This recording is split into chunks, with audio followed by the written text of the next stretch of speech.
Okay. And we are here. Okay. Let me just double check on a couple of things real quick, just because OBS completely and utterly screwed me over. And I'll explain that in a minute.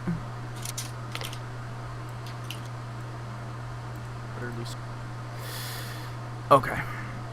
Okay. Well then. Let me just go ahead and turn off the fan here, and we'll just let it go. I forgot. My microphone's very sensitive to that. Okay. Welcome back, Seekers and friendos alike, to another episode of the Seeker Saga. This is session... Technically, it should be session 68, but I'll explain that in a minute. This is a modern fantasy, urban fantasy, D&D campaign, completely homebrew, where these lovable goobers try to save the world. So, first and foremost, before we get the session started, last time we streamed, I was not aware, but OBS changed my settings without letting me know about anything. So, do you guys remember, for those who were there for it, for the Killing Floor campaign, do you remember, like, I think it was session 4, when your audio came through, but not mine? It was like a complete opposite of that. Mine came through, but you're not your guys. So, yes, I was really fucking salty about that, first and foremost. And I profusely apologize for not checking the settings, but now I'm completely, utterly laser focused on that now, and had made sure that everything is working out. And everything is, so we're good to go.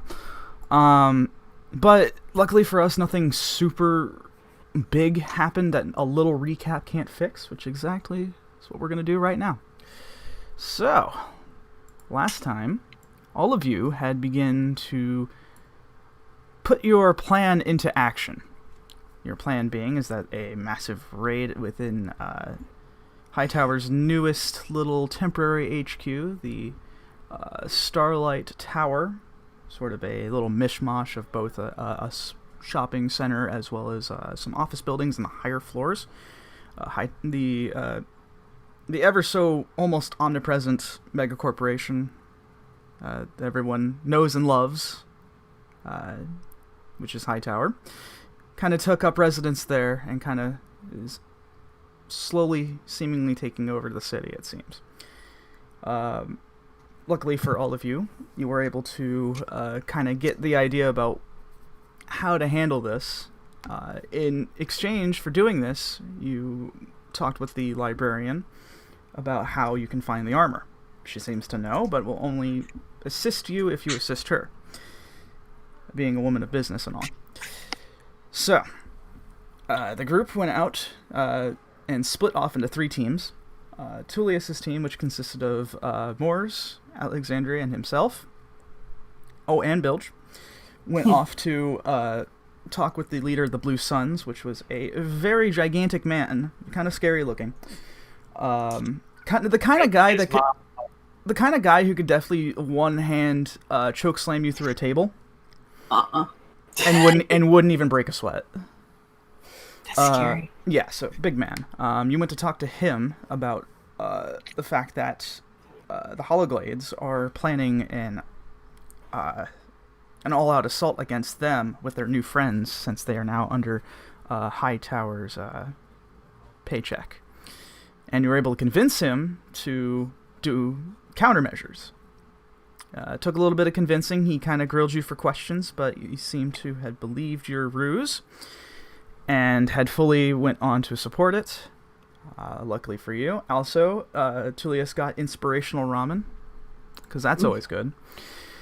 The tastiest. The absolute tastiest. Probably the best you ever had in your life, Tulius. We went to Kai and Xian, who went off to the Hologlades HQ, so that Kai can deliver the message that there was going to be an all-out assault against them to create chaos, in which you were, encountered another instance of Aki, as he dressed up as a police officer. Immediately as he went to try to frisk Kai, he got punched straight in the face for his efforts. Kai told Xian to stay out with the idiot and that he would take care of everything. You got to talk with Aki a bit, as he seems to be a guy who's just kind of screwing around within the city, but he seems very earnest. Then Kai didn't come out, and things got really kind of iffy, as now he seems to be completely under a hostage situation with the Hologlades. It was a risk that he knew that he was going to take, but assured you that if he didn't come out, that you would have to go back to the rest of the group and then plan out the rest of the raid. With now Aki in tow, you decide to do a little bit of a stakeout, while also looking at the Starlight Tower with Aki, Xian, in which you guys got talking a little bit as well too. We then moved over to where Jack and Alexander were going ahead and doing their thing. Alexander was looking at doing his thing. Indeed. And Alexander was looking way past into the city where the Starlight Tower was, at the higher floors, so that he could see anything. Using actually a really pretty smart use of his angel abilities, was able to actually fly over, managed to just keep himself hidden, and managed to get photo evidence of the Hologlades actually working together with Hightower. It's been completely confirmed, as you saw the vice president of the company, Neuraxia Eldrak, talking with the Hologlades leader, the patriarch of the guild. Which then led, due to the positioning of the photo, got to some very, for me, uncomfortable comments about the Eldrak lineage. All joking aside. All your dragons are fixed, Jane. Not all of them. We're not getting into that. Even your boy Magnus is thick. We already talked about that yesterday. God damn it. He's not that thick, alright? Oh, god damn it, dude. I know in your heart he is. Yeah, and I actually was trying to look up through the rest of the chat, by the way, just to see what the... because I was trying to remember what the tower was called. And... because I'm a goober, I didn't put that in my notes, and then I looked through all the rest of the stuff you guys sent, and I was kind of mortified. Yes, thank you. Alexandria, that was probably one of the best things. Hold on, I'm going to put that on stream real quick. I need to show this to everybody. She made this during yesterday's session, when we were talking about the character I was playing apparently being thick. I guess? I don't know. I'm not sure what's with you guys. Okay, there you go. I'm so glad that's cursed. It doesn't help that I wasn't there to hear this I'm so conversation. I was mortified. So anyways, this got into a whole thing where Xian went out and told everybody that Kai was indeed under a hostage situation. Bilge then reconvened over with Alexander as well as Alexandria, and she was mewing across the entire city. There she goes. Yep. And I mean, when your brother says he's gonna do a risky rescue mission, I think everyone will be Newman. yeah, exactly. So actually, Bilge was running faster, picked up Alexandria, and gave her sort of like a piggyback ride, and they went off. That's true. You are basically your brother's keeper.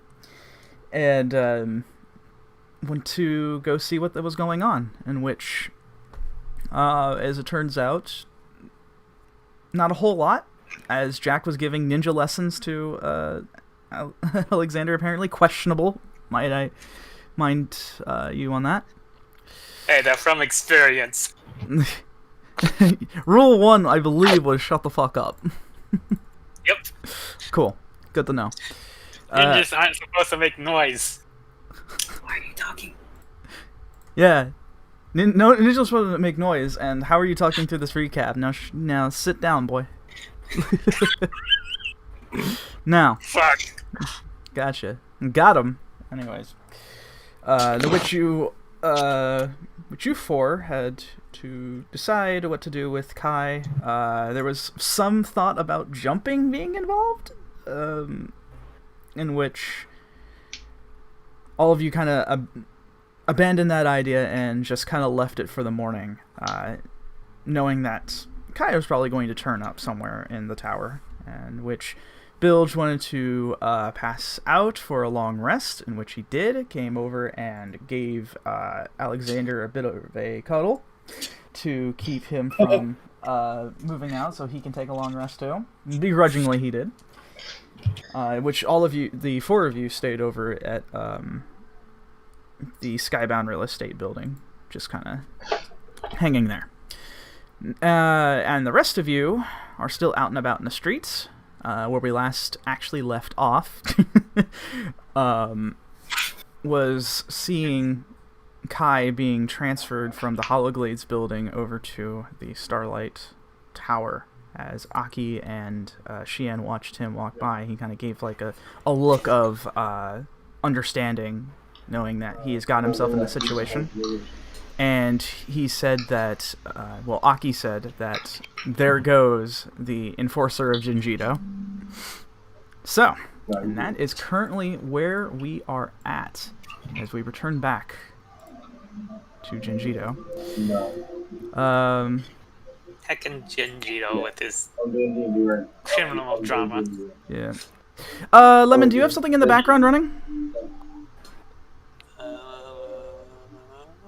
Don't know what you speak of. I don't know, I'm hearing something in the background. Well, my grandma's talking in the living room. Hold on. I don't know. Are you actually picking that up? Yeah, I'm hearing it sounds like a TV program or something. Probably, yeah, you probably hear my grandma. Oh, I think I know what that is. I think that might be Andrew's end. Hold on. I'm sorry. That's because I'm getting two instances of things going on here. Let me. Oh, are you in Dorkables? No, I am not. Yeah. Okay. Andrew, your audio is coming through on Roll20. Is there any way you can try to mute that? Oh. Because I'm getting dog noises as well too. Pork.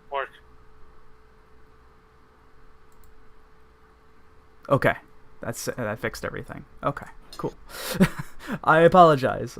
Just we were getting basically 2 instances of bilge, and 1 bilge is enough. So, we are now within the streets of Jinjito, as it is currently very late into the night. We are currently with Aki and Xian, as Kai had been transferred over into the building. Kind of just looking over things, kind of keeping an eye on everything. Xian, is there anything that you wish to do for tonight? The list is very long, but yeah. I'm kidding, by the way.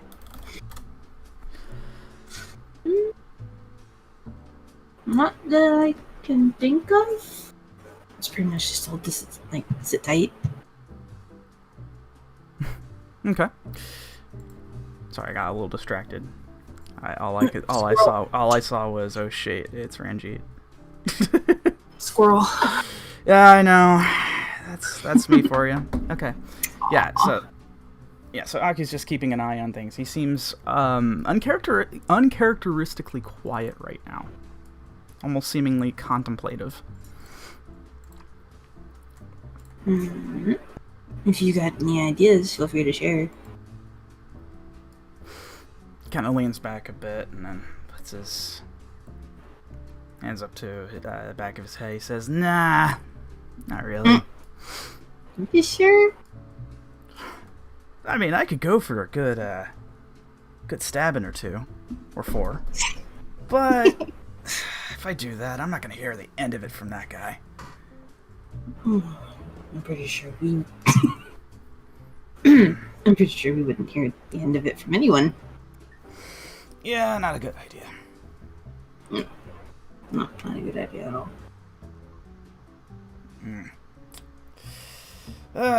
Well, regardless, like I said, that guy's a legend. I don't have to worry about him. Anyhow.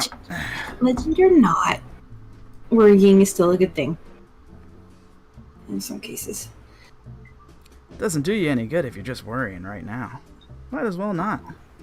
Wasted energy. Yeah.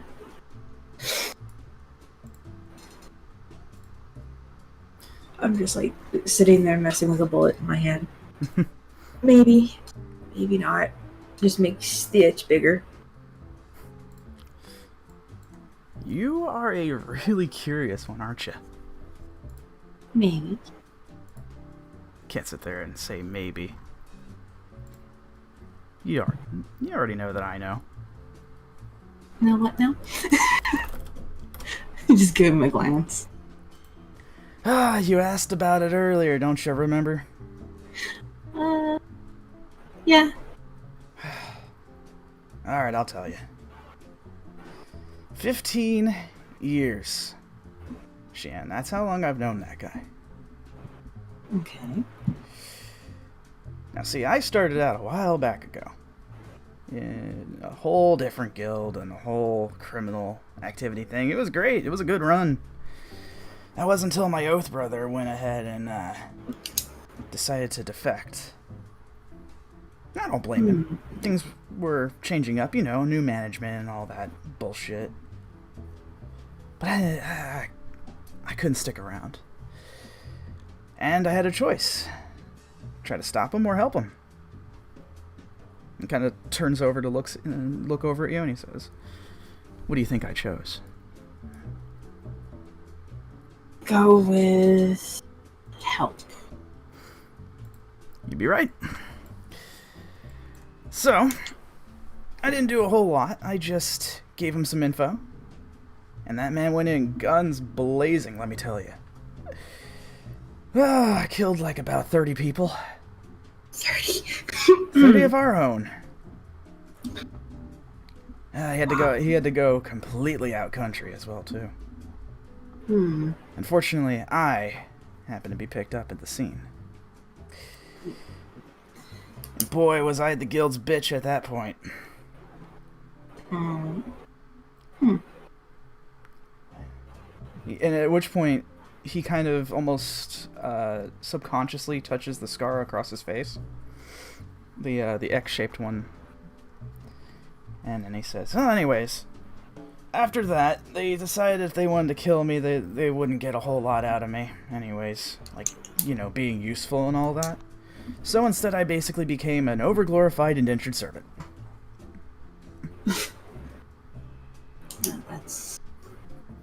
That's no way to live, but I ran a bar for 5 years. Plans are still in the bar, if I remember. Truth be told, I used to be in Osaka. But then I got exiled here, essentially. If you don't mind my curiosity, how'd you end up exiled? Like I said, when you're an enemy of the guild, they can do whatever the hell they want with you. So they thought, if I was put here, as sort of a informant, it'd all make things peachy keen. And to be honest, it kind of did, because let me tell you, when people get hammered, they tell you all sorts of things. I believe it. That whole thing about me saying that I used to be a bartender wasn't a lie. Used to do it. Well, no, anybody with half a brain could tell those skills of yours behind the bar. Well, yeah, anyone with eyes, yeah. At that rate, after a while, the guy that was watching over me, a real hard ass, told me that he had an assignment. It was a simple one, assassination. Simple, easy. Supposed to be some chick that had info that she shouldn't have. Worked in an acupuncturist place. Just right down the street, actually. He kind of points towards, let me see, right around that way, just off in that general direction. Just a little place, kind of out of the way. Back when this place was far less, I guess you could call it organized, with all the districts and shit. I went over there to take care of it. And what do you know? I couldn't do it. It was really simple, too. Assassinate this chick. After that, I get my old life back. One life or another. That's what they said. Couldn't do it, though. He kind of looks at you very, sincerely. But then immediately he gets that characteristic grin on his face, and he said, she was something else. I'll tell you what, she almost tried to take me out with one of them needles, too. Ooh. Feisty. But anyways. So you know what I did next? I tried keeping her safe for a whole month. I explained to myself she thought of me as nothing more than a normal thug, didn't know the abilities that I had. That was until I showed her. Told her I was going to keep her safe, tried to keep her laid low. And it worked for a little while. Gil was getting real suspicious, though. I'll admit I didn't handle the situation very, didn't handle it very well. Almost screwed me over. But I couldn't do it, man. I couldn't let her die.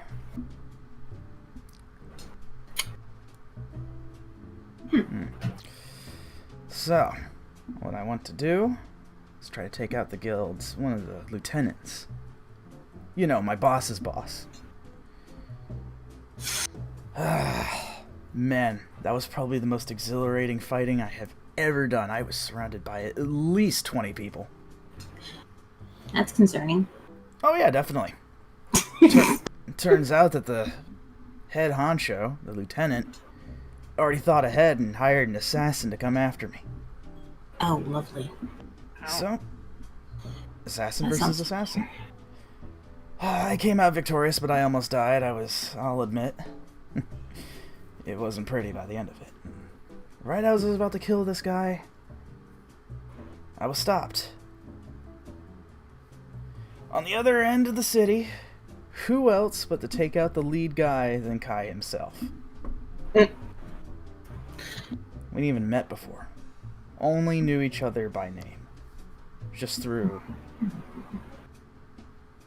word of mouth, essentially.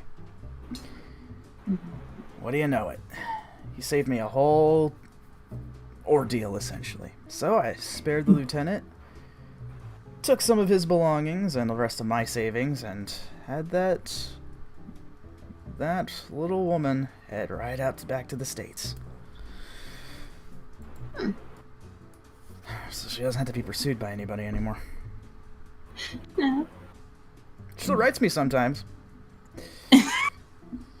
I bet she does.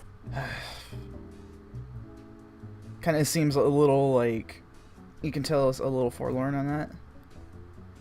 And he picks right back up and he says, but anyways, that is why, it's just one of the reasons why I kind of have to keep an eye out for this guy. Now, all the screwing around with you guys is to make sure that, as I said, you were the real deal. And you weren't soft. Because this place doesn't treat soft people right.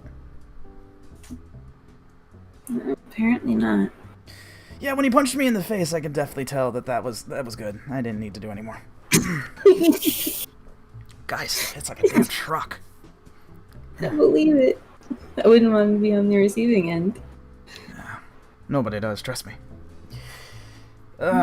Man's like, fists are like solid brick. Ugh. And he gets up out of his seat. Anyways, I don't want those guys kind of staring at us weirdly, you know? Can't see what's underneath the helmets. Weird. You can see a good deal if you put a hole in it. Sounds like you know from experience. Done it before. I love it. Alright, well, it's getting late, right? Got a big day in the morning. I'll see you there, don't worry. Not letting you all handle all of this alone and have all the fun for yourselves. No, you've always been welcome to the party. Just what I want to hear. Alright. I'll catch you in the later in the AM then. He kind of starts walking off at this point. And you are now left to your own devices, Xian. I'm just gonna give one look to the tower and be like, you know what? This is gonna be one wild ride. I'm gonna head back towards the librarian's place. Okay. Speaking of which, we will go switch the scene over to Tulius and Moore's, actually. And actually Zia, because she's actually outside where the entrance is, just sort of kind of hanging out. So the two of you are kind of walking down the street a bit. I need you guys to roll perception for me real quick. Both of you.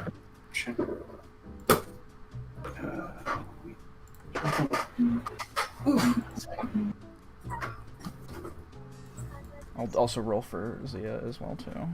I'm doing it at disadvantage. She's not really paying attention. Wow, even for a disadvantage, that's still really good. Okay. Perception. 4.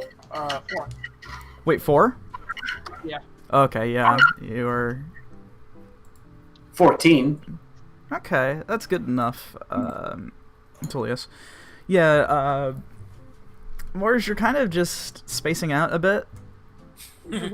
Not sure if that's the exhaustion kicking in, or if you're still kind of under the effects of Bong Hamit, but, you know. Kind of just spacing out a bit. Tullius, however... Ooh, I'm getting feedback. I think that might be on Moore's side.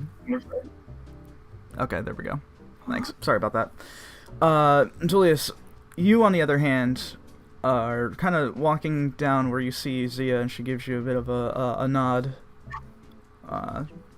However, you look over to your side, and you have to do sort of a double take as you see one of the Hightower guards over at your left-hand side over here, seemingly kind of kneeled over, looking, seems to talking to what looks like a child. It's a small, white-haired girl, very, like, could be between ages 10 or 12. And you can hear him having this little conversation. Seems like trying to, almost seemingly being very helpful, which is very uncharacteristic for these guards, it seems, from your previous experience. You can kind of hear him say, like, do you know where your parents are? But it's not safe for you to be out here by yourself. She kind of just shakes her head a bit. What do you do? Can I kind of take a spot if there's like a wall or something that I can hide behind and just kind of listen in? Yeah, you can probably hide behind one of the numerous standees that are by the shops here. Probably in the back here. So you, like, you know, when you're walking, you see all those things in like Japan and such, where they have all like the big advertisement stands that are just kind of out, and they have like all the lights and such. Kind of about this, yeah, about the size of like a person. Yeah, you can hide behind one of those for sure. You can see that, and you can listen in as you kind of just walk along, not really saying anything, but Zia kind of sees you and then over the situation and just sort of follows behind, actually, just kind of nonchalantly. And you can still hear the Hightower guard speaking. He says, "Listen, we have to see if we can try to find your parents. We can't just leave you out here by yourself." And you can hear her say, I don't know where she is." He says, "She? You mean your mom?" And she begins to nod a bit. He kind of gets up and starts looking around. And you can tell that he's, by looking around, there's almost seemingly this, by just his body language alone, there's this seemingly this sense of nervousness. A bit of confliction, it almost seems, because he keeps looking side to side behind him and back at the child. Mm-hmm. And he says, "Okay, well, let's see what we can do," and kind of looks around. And then you hear from the back, "Jameson, what the hell are you doing?" And then he stands up to attention, and you can see one of the sword saints walking behind him. And he turns around immediately, stands completely upright. He says, "Sir, I was handling this." "You weren't handling what?" "His kid?" And he begins to nod. He says, "It's not in your job description. Listen, how the hell are you going to be one of the top brass if you go ahead and let this," and he kind of looks over at the kid, as you can almost hear the venom spitting out from the gas mask, "this thing, you're gonna just go ahead and let it get in the way of your duties?" He says, No, sir. No, sir." "Good. Now quit fucking around." And he begins to move off this way. And he looks behind, and he kind of, you can almost hear just sort of the soft, like, whisper from him. He says, I'm sorry. And he begins to move this way, back over to a post. And she's left all alone now. Interestingly enough, one thing you just happen to notice by her side as she kind of moves around, kind of looking around kind of aimlessly, there's a tiny dog with her, almost like a Shiba.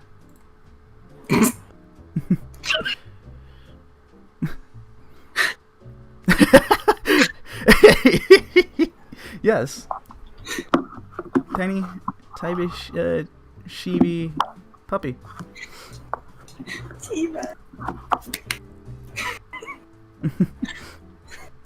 So, Tulius, what do you do? Since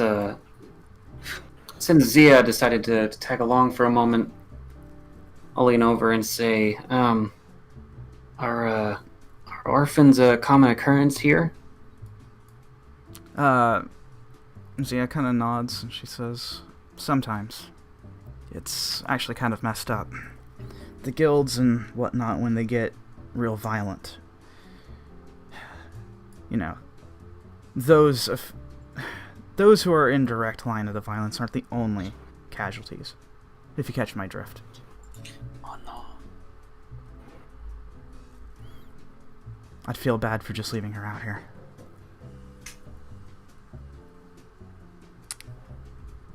Well, it'd be in poor taste to leave her out here knowing that in the morning it's going to be hell on earth. Yeah, exactly. Things are gonna get really crazy. And if she's still around when that happens, I don't even want to think about that.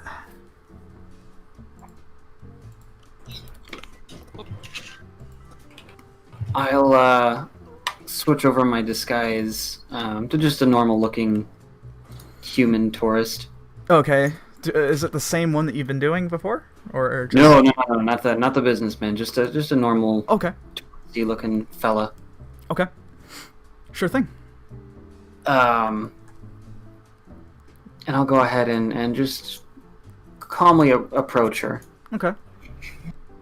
And is there anything that distinctly like catches my eye, like something that would tip off, like some sort of insignias or pattern? No, just sort of this. Just look to her. Just the only thing that really stands out to you, very interestingly, is this stark white hair that you've only seen in one other person, and that's Evans. Not to mention she has these like really interesting red piercing eyes and is kind of pale, actually.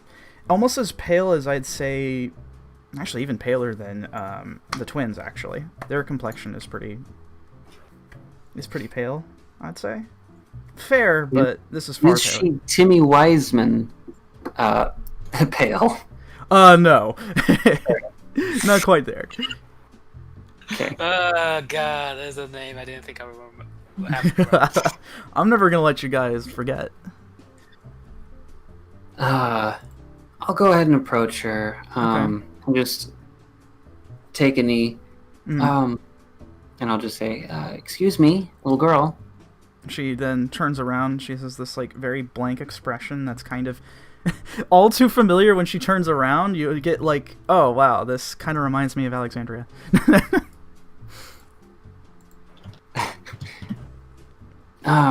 Do you know where you are right now? She kind of nods, says, yeah.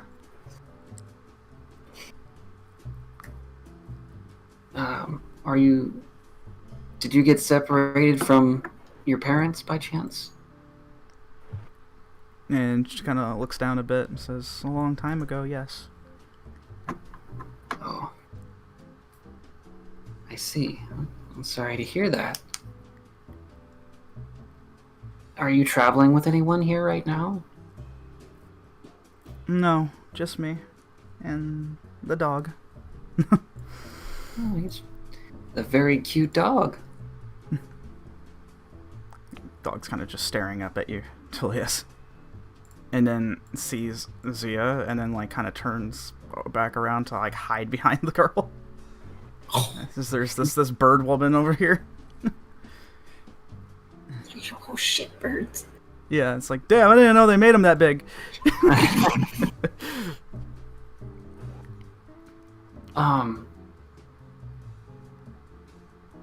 So you're in this city all by yourself? Yeah. Oh, that's pretty adult of you, you know. This is a big city, and I've heard there's some really scary things happening right now. What are you doing here? I'm trying to find Mom. Okay. Do you happen to know where your mom is? No.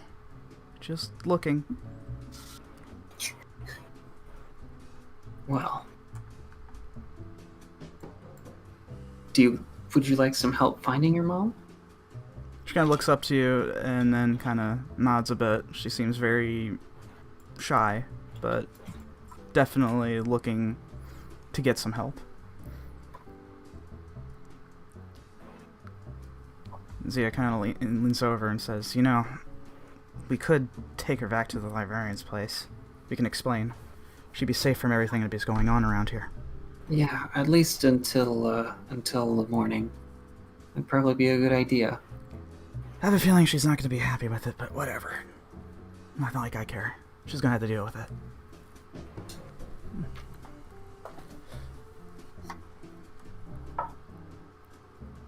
I've got some friends who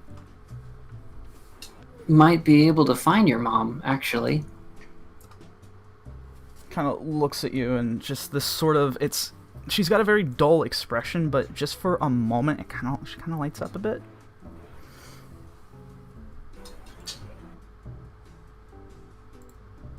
and it's getting kind of late. You know, it can get a little scary here at night.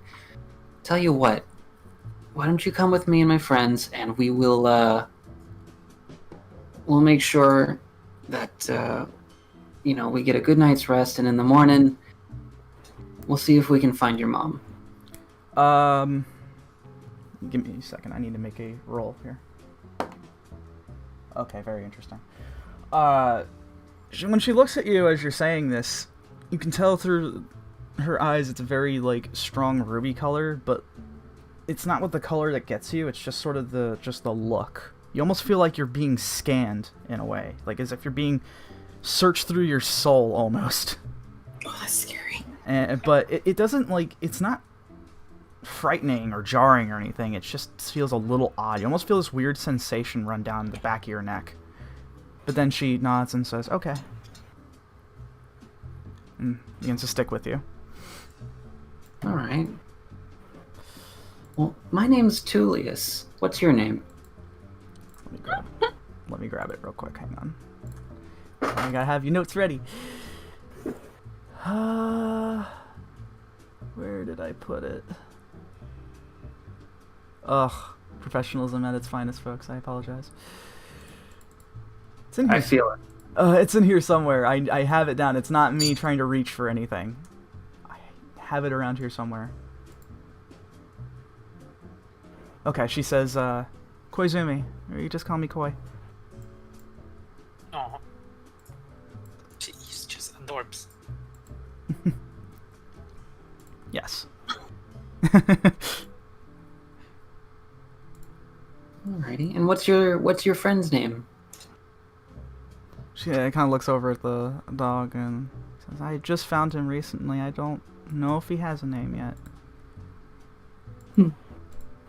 Well, maybe we can think of up a name to give him.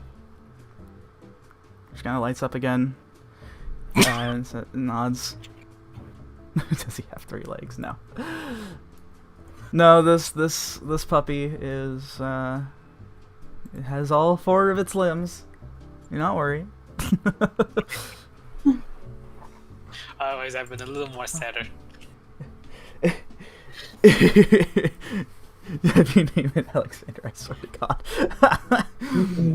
God. Yeah, she seems to be wholeheartedly agreeing with you, Tulius, on the idea of naming the puppy.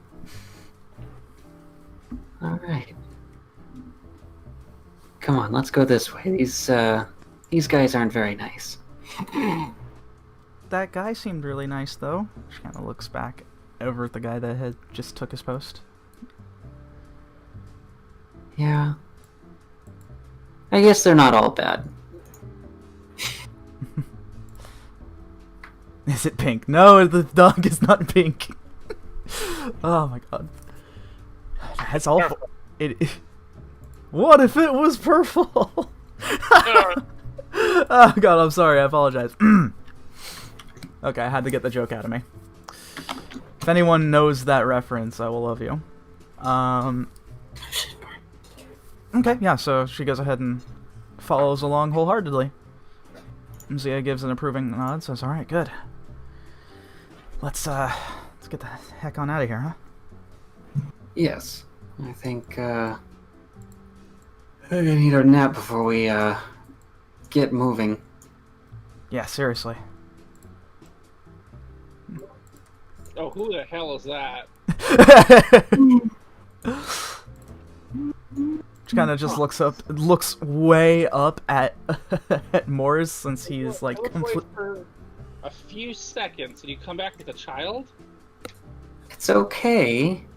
This is our new friend Koizumi.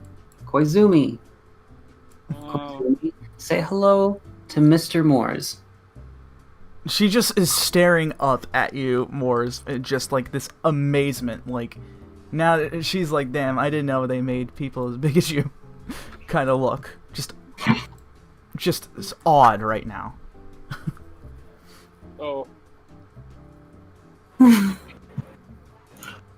Zia just kind of leans up against the wall and kind of crosses his arms and says, yeah, we couldn't just leave her with Hightower running around. Those guys are a bunch of heartless people. You can tell that she seems to be kind of watching her language a bit with this one nearby. Yeah, we're gonna ask them all anyway, so I mean it's cool. Yeah, still, we don't need any more casualties. Well, innocent casualties, that is. The less bloodshed here, the better. You have to remember, people are still living here. Yeah.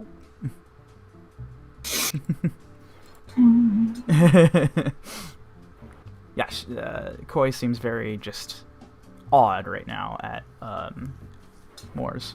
Xian, I think it's around this time you'd probably arrive where the entrance is, so you're meeting back up with with the rest of the group that's over there. So I'll just move you over there real quick. Yeah, so you can see Xian kind of coming down the street. They made a kid. What? No, Sorry. no. Inaccurate.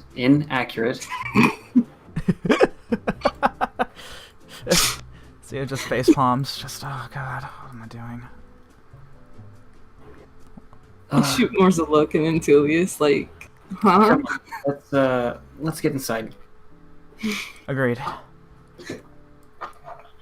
Which all of you are now within, for the sake of brevity, are in the Librarian's little secret hideaway. You come down the elevator and the doors open up, which you see her at her desk. And she looks to you guys, and then the expression kind of drops down to "Are you kidding me?" kind of look as Koi is now walking about amongst you. He did it. She then looks over to Tulius and just says, "Okay, all right, I'll bite. What the hell is that?" I don't know what that thing is.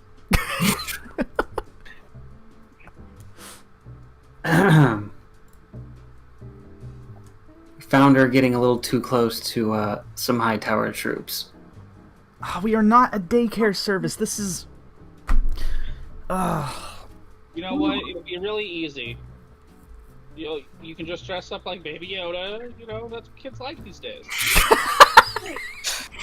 Oh my god. I mean...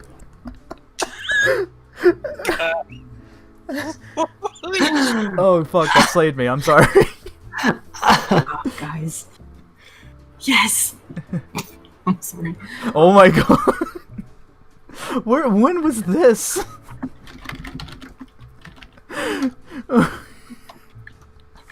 Oh, what the shit? Just got a gun. Well, be that as it may, Ms. Librarian, we in particular aren't in the business of,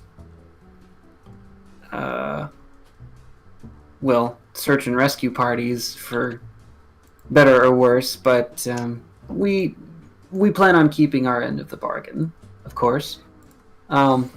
Obviously, with such an expansive empire as what you already have, wouldn't hurt to just have a small girl here for just one night. Roll persuasion. With advantage, by the way. Oh. 29? Jesus. Wow. If there's one thing Tulius is good at, that's persuading. She kind of looks over and kind of looks a bit defeated as she slumps back into her chair and says, "All right, fine.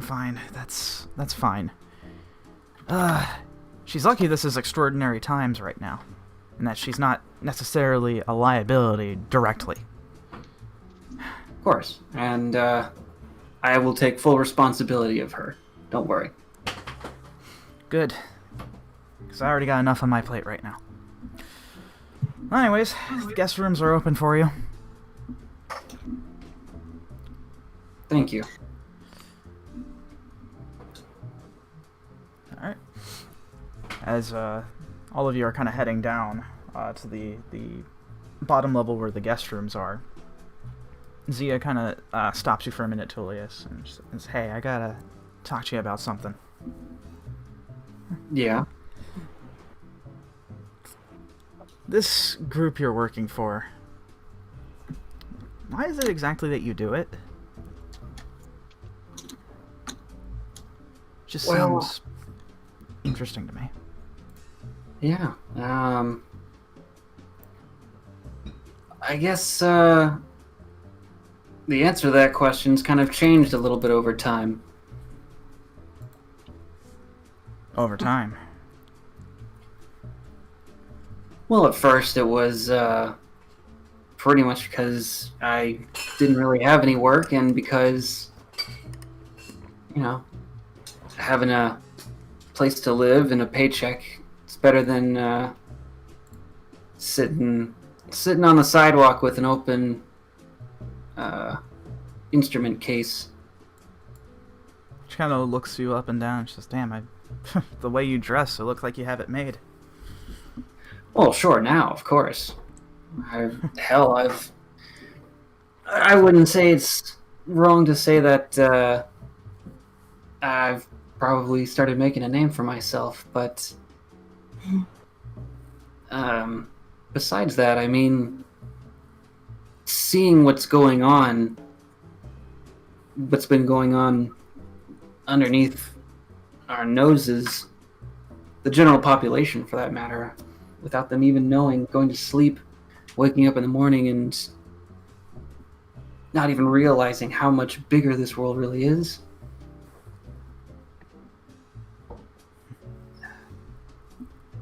I guess now I want to do it to make sure that those people can keep doing that. You can tell that she's nodding very approvingly of that. Just like, I like that. I knew that you were kind of an odd one, but then again, so are the rest of us, huh? But you seem to have your head on straight, and I can respect that. I guess one of the reasons why I'm asking is I guess I'm trying to look out of being so lined up with the law enforcement. I don't know, I've been doing this crap for 10 years, man. Getting sick of it. Well, you can always try a different line of work, or maybe try a different employer. Got anybody in mind? I'll prestidigitate a pretty good semblance of a business card for the silver hand. Okay. Just kind of looking at it and says, huh. So I was right about you guys then. Secret society isn't all that. You know what? I may have to take my chances. Pays pretty good. Always gravy. The people aren't half bad either. Yeah, you seem like come from all walks of life, essentially. Yeah, they're pretty crazy bunch. You know, just between us, I think they'd do so much better if they actually listened to you. Don't think I haven't been watching. Well, you know, sometimes I've thought that too, but there's been a few times where I've been proven wrong. She kind of raises an eyebrow, says, "Really?" Yeah.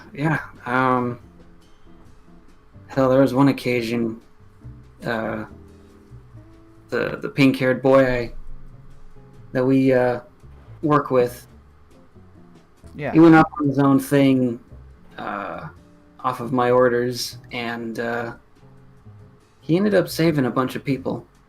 If he had listened to me, they probably would be, well, they'd probably either be dead or turned into terrible murder dragons. You can tell just by kind of looking, she gets this like look of like bewilderment. Murder dragons, what the hell were you fighting? Yeah, long story. Yeah. It's a paper. Good Lord, Bilge. He took a hit for me, and honestly, God, that guy is... He really is just... What can I say? He's a blockhead, but, you know... Yeah. Guy can hit and keep on going. I'll tell you right now. Just from fighting him directly. Right? That he really... His whole thing is being a boulder, right? Oh, yeah. Yeah, he's definitely dumb as one, but let me tell you.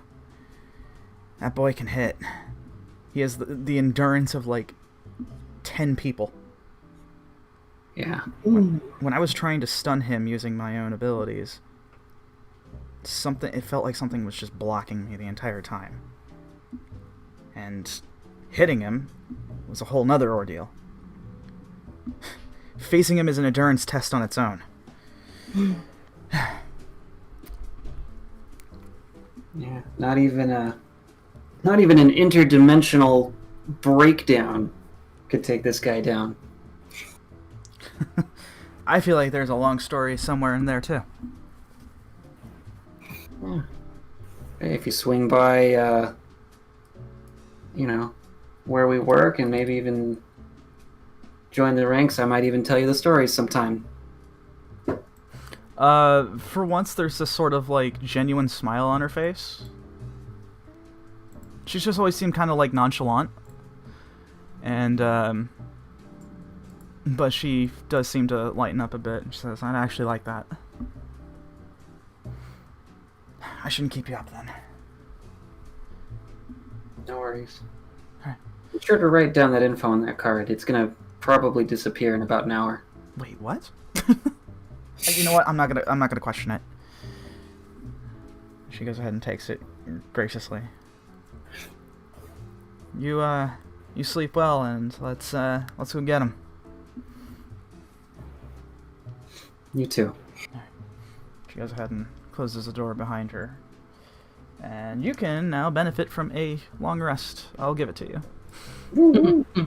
All of you, that is. For those who haven't done it already.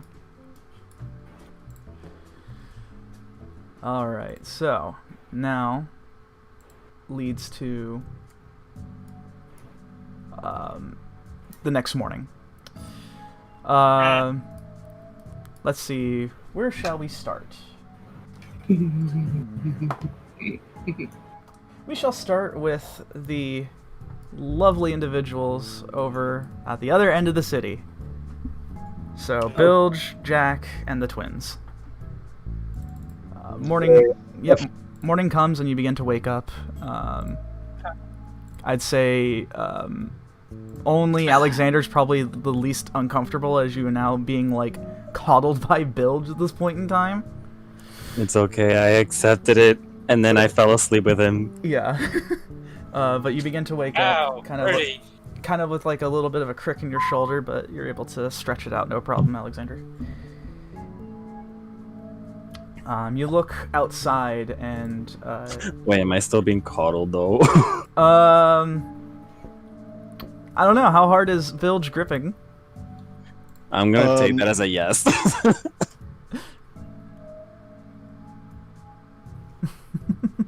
In my sleep, hard as a rock, or should I say as a boulder? Of course. Yeah, so I would say you might probably still be kind of stuck. This is fine. I just wake up and just like... Yeah. Oh, right. I start kicking and struggling. Bilge, as this time you begin to sort of wake up a little bit, you're kind of having this weird dream where you're kind of like wrestling a fish. A big fish? Yeah, a big fish. And for some reason, it's like kind of pinkish in color. It's a salmon. It's a salmon. Little fishy, little fucker. Oh man. And I wake up immediately and I start shaking Alexander and I'm like, oh my god, Alexander, oh my god. Let go of me, you big old. Oh, what? That was good. In the room next to him, I see someone's awake. But to myself, like, I'm just laying in bed and like, Yeah. they woke me. Ow! Well, The idiots. I will. Mm-hmm. I will jump up and I will pull out my phone and be like, fuck, I can't read this. I will tell him what time.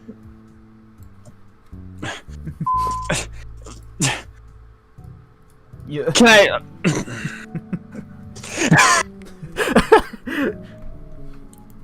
Did you let go of Alexander, Bilge? Probably not. Okay. Probably not, so I'm gonna lean towards no. Because you have a one-track mind. Well, I'll just shove the phone up in his face. Oh, what the hell is that?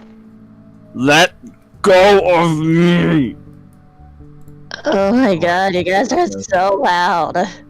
The fuck?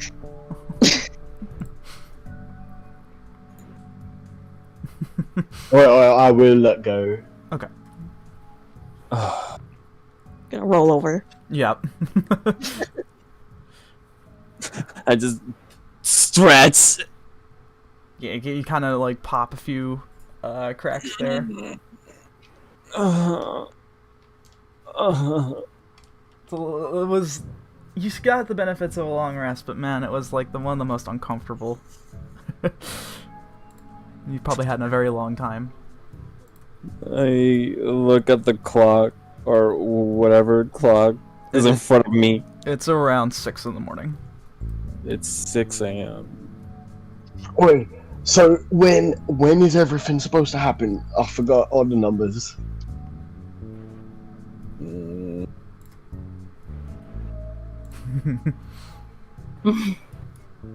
Actually, What, you're supposed to be good with the numbers? I don't know. I don't pay attention to anything Tulius says. Psst, Alexandria! What? What time is everything supposed to blow up? Dawn. How long is that away? Wait, can I just figure that out on my own? I would say you could. Just make it easy for you, Bilge. The sun is seemingly going to be on the horizon very soon, so that means probably within half an hour to, at the very most, an hour left. Oh, fuck.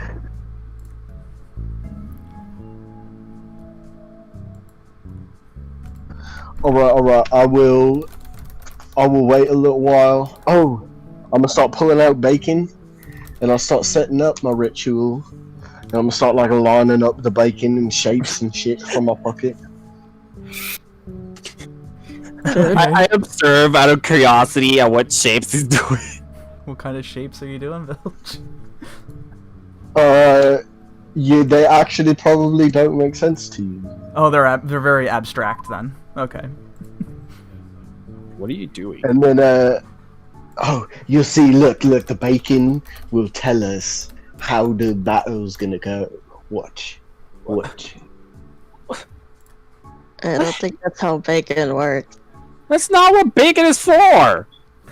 Yes, it is. You just have to listen to the sizzle.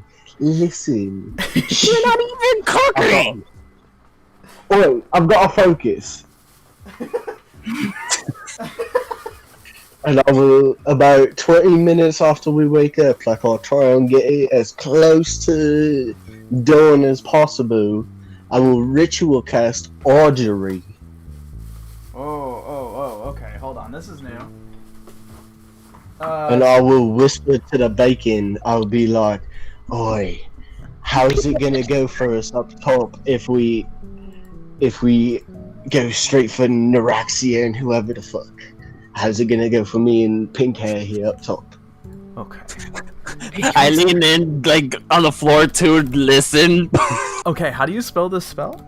It's Augury. Augury. Okay, let me just see what this is. Okay. Gem inlaid sticks, blowing out ornate chords, or employing some other divining tool. That doesn't. Oh, that is bacon, but you know what? It's divine. It's divine to build, so I'll allow it. If you want, I will lay it. I'll take off my Bahamut ring and I'll lay it in the middle. It's worth way more than 25 gold. Yeah, that's fine. I was gonna give it to you anyways, just because I thought it'd be really funny for the joke. That's divine bacon, but okay. Let's see. The DM chooses the following possible omens, so you can be wheel, woe, wheel, and woe, or nothing. Interesting. Oh. Okay, so tell me again, what was the question that you're asking the bacon? Wait, how's it gonna go for me and pink hair here when we go directly from the top? I have a name. Mainly asking to make sure that Alexander doesn't get like fucked up. I know I'll survive. Thank you. Wait.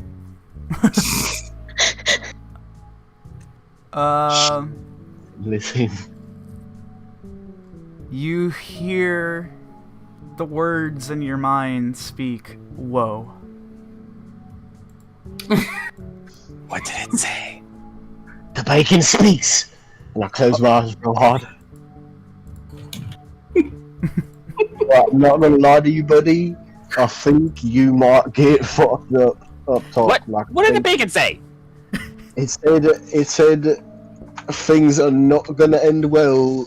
So I don't know if it means just you or both of us. But it said, and I make the emoji face where he's like, show us. I'll make that face. Wait, you make what face? Which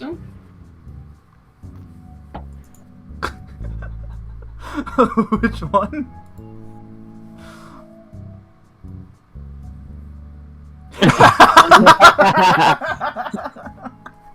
That one. Oh yeah, that one. The one that's like the one that Seriously? can be summed up in an onomatopoeia. Okay. Wait, so, and as well, we're super badass, so we, change fate. Observer even said. So, I mean, it's up to you, you're way smarter than me, do you want to, change up? I don't know, just go with it. Well, now you're making me all skeptical with your creepy voodoo bacon.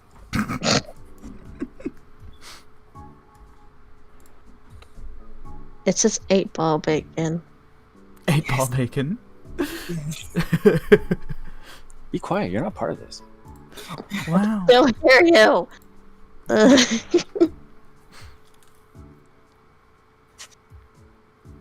Well, if your bacon says no, then I say yes.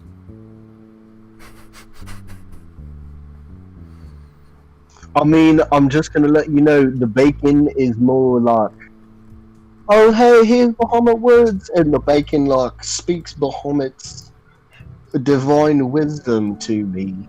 It's not bacon telling me this. This is God telling me this. Why would your god communicate to you through bacon? Because he knows it is the most divine thing on the planet. Well, I can't argue with that logic. So, if you want, Well, this was your idea to begin with. I know, and that's why I don't want you to get fucked up just because I wanna, go big booge. So if you want, why don't you fly me up top and you'll be way above them, pew pew pew, dropping your cards, making it rain on the bitches, and then you throw me up top and I'll give you my spear, and you can be my way out. If shit goes, oh my god, they've got laser beams and I'm too big to fit through, I can just, and I'll be right back with you.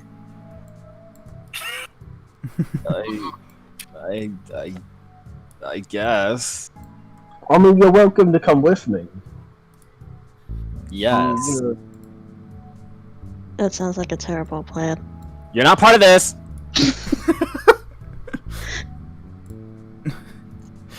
Jack, I'm Yeah, I'm surprised you've been as quiet as you've been.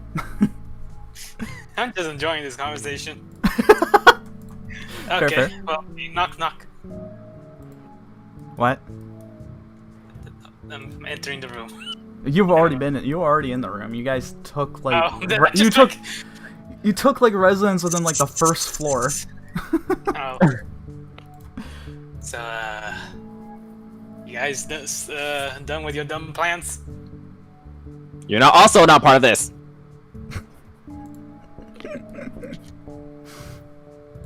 Or We're listen, on the same team, going to the same place, doing the same plan. So, we're all part of this. Numbnuts. No, you're not. And I'm also here to make sure you guys don't fucking kill yourselves. I know Alexander is a grown angel dude. He can make his own choices. Thank you. See, he appreciates my divine manhood. What manhood? Hey, was that the same one that told you to freaking jump the building? You're not part of this. Thank you. Thank you, Graham. Thank you. God, we're surrounded by boomers. I don't know. I'm surrounded by idiot. Freaking Population millennials. Possibly two. Wow. You just called Bilge an idiot. Possibly. I don't know. I'm still thinking which one's dumb and dumber. And I can say it's not looking good for you, Alexander. Ooh, he said you're dumber. I mean, yeah.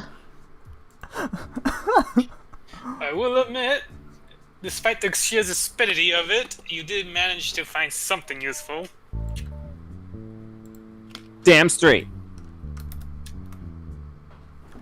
So, Okay, so what? landing. Mm. And at this point, I'm finally just gonna get up from the ground and just stretch. Okay, so what is the plan, really? As far as I know, Tulius is working with, well, getting the Blue Suns to attack the building while we sneak in, find the hostage, and also just cause chaos.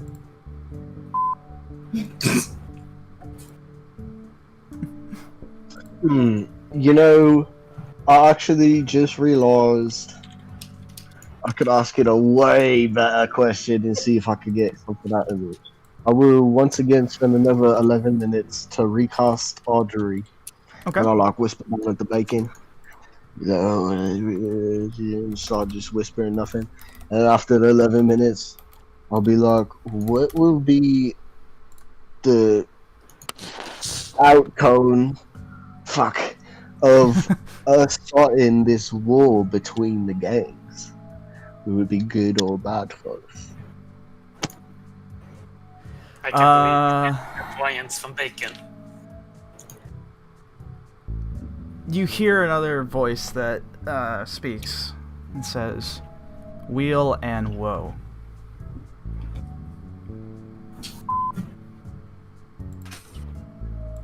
Well, Alright, so it is. You know when you're eating ice cream and it's like fresh, so it's like super delicious, but you catch a fat ass brain freeze. That's kind of what it's saying. It's saying like it's gonna be good, but it's gonna be bad. well, better than being straight up bad. I'll take it. Well, That's true.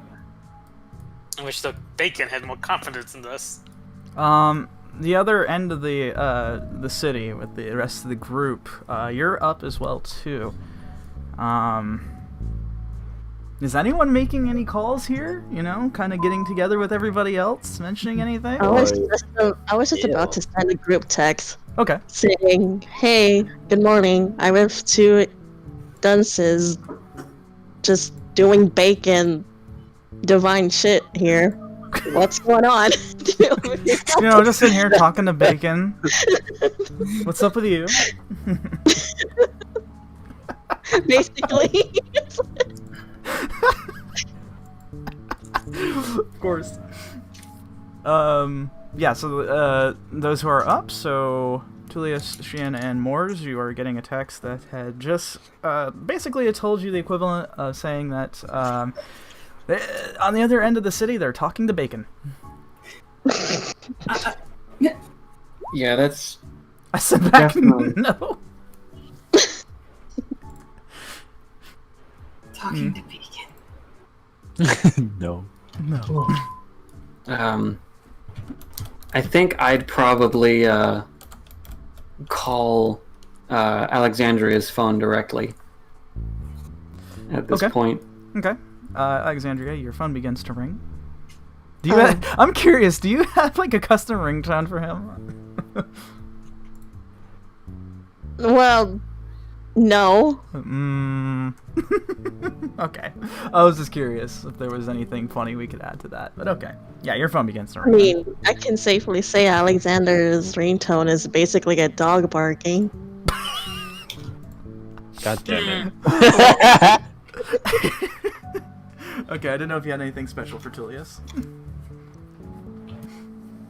Oh yeah, I gotta think about that. No. But yeah, I am. Okay, you answer. Please help me. Hey, put me on speakerphone so that we can all talk about this. Oh, gladly. And I put on speaker. Okay, so everyone now can hear Tulius speaking. All right. Moors is, meanwhile, sharpening his sword slowly, kind of crazed but ready for glorious combat, as he puts it. All right. This is going to be a really crazy move. You know that plan that we were talking about, making it look like the Hollow Glades were working with Hightower and everything, right? Mm-hmm. Okay. I think we came to the conclusion that it probably is true. Uh-huh. Uh-huh. Did we establish this last night? Go on. I just want you all to be prepared.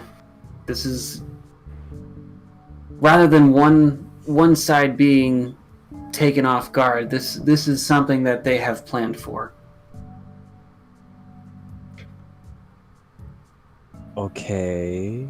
If things go south and we can't cause as much ruckus as we want, we need to grab the girl and get out. Do we have an escape plan, or are we literally just booking it? Wherever we can find a hole to hide in, while the Hollow Glades and the Blue Suns and Hightower can all fight amongst themselves. Yeah, improv. Yeah, Oi, speaking of all the fighting that's going to be going on, I actually got a new talent from Bahamut. So the Bacon actually told me that it's going to be like icy hot, this little war between the gangs. Captain. Yeah, I figured that's how it's gonna be. That Bacon of yours seems pretty, and I can't believe I'm saying this, smart. That moment when you realize Bacon's smarter than you. That's funny. Yep. Anyways. All I ask is if you find this Hannah girl, get out as fast as you can. And we'll all do the same.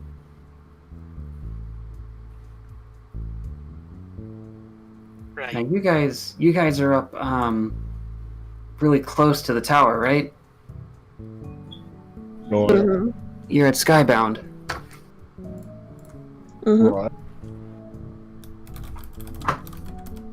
I think it might be a good idea to come from two sides and then maybe meet in the middle. Oh, beautiful. That's exactly what I was thinking, Captain. Mm-hmm. At which point, Zia is now joining the conversation behind you, Tulius, and says, "So, we're coming up with the whole thing for this, huh?" Well, it wouldn't do to just barge in with no plan. In fact, at least on our side, we'll have the blue suns to bolster us, and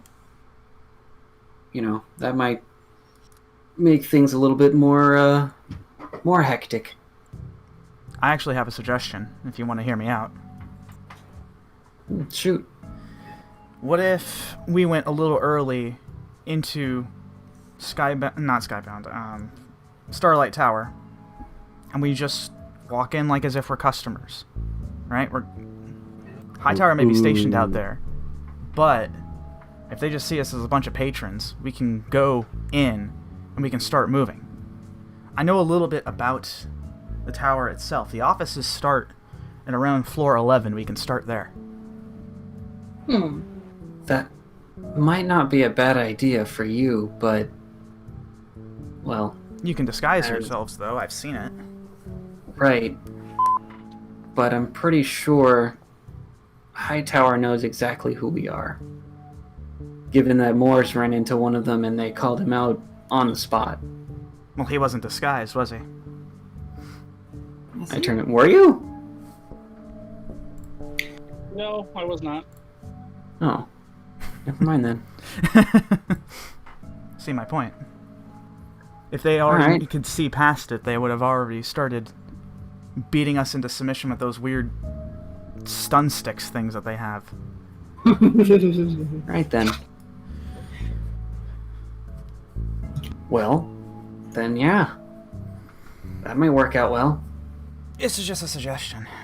I know that there's probably a lot of ways we could handle this, but there's only a few ways that it'll actually work out well for all of us. So once the fighting starts, that's when we'll be already on the 11th floor. And then we can cause chaos ourselves. I mean, that was the job after all, right? Right. Okay. Oh my god, we're gonna be like a flash mob, but a riot. Well, That's actually a really good point, yeah. We are in going to that case, instead of coming from two angles, why don't we all just meet up together and go inside? Oi, I cut my mouth and I whisper over to Alexander and be like, "Oi, are you coming with me, or you wanna? What's your choice?" Fuck yeah, I'm going. You think I'm gonna pass this up? Oh fuck it! All right. Yeah, that means all of us together, alright? We might even have a +1 with us in a minute. Wait, what? That's one. Yeah. Xian made friends. You seem to be really good at that. Really? Who's the new guy? You'll see. Are they thick? Excuse me? Nothing. Uh-huh. Christ almighty. Wait, Remember, it's I just, know where you sleep. Zia's just like, what kind of question is that? Are they... What? I'll explain later. Do I even want this explained to me? Probably not. Ugh. Gosh. Alright, well, I'm down for this plan. I'm not sure about the rest of you, though. Okay.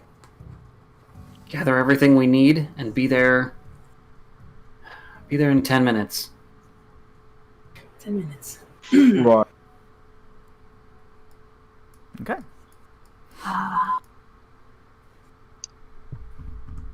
So, anybody need to make any preparations? Oi, oi.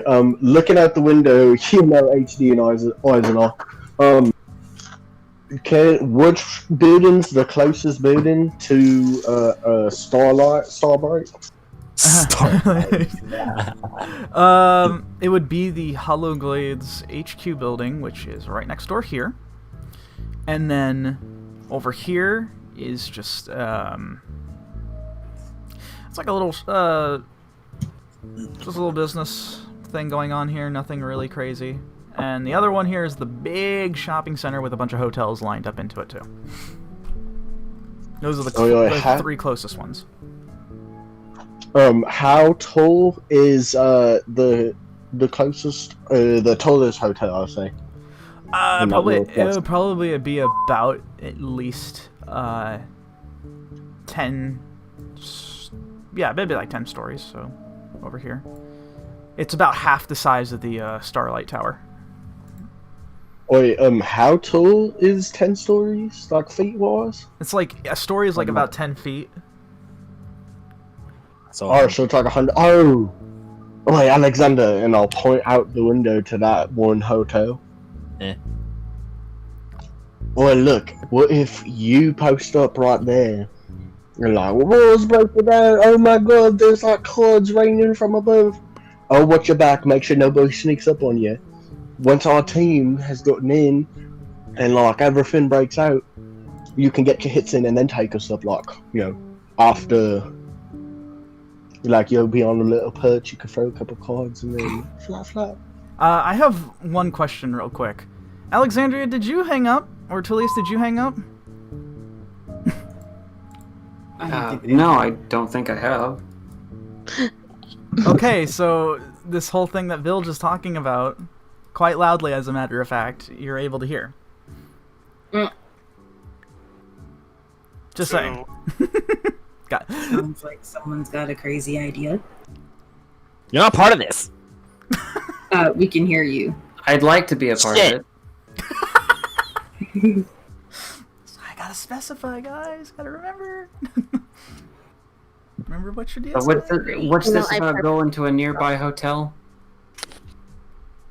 Oh, you know, just to celebrate, you know, a hotel room for when we take it out the last day. And I'll reach over and I'll press the red button on Alexandria's button. No, wait, now.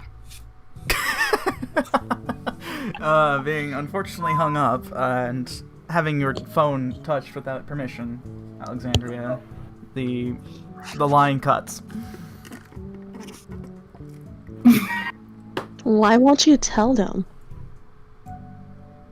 Because you're not part of this. Shut up, Alexander, for 1 minute. Why won't you tell them? I'll look at Alexander, because you're not a part of this. I just gave both of them like blank face. Really? This the signature blank face.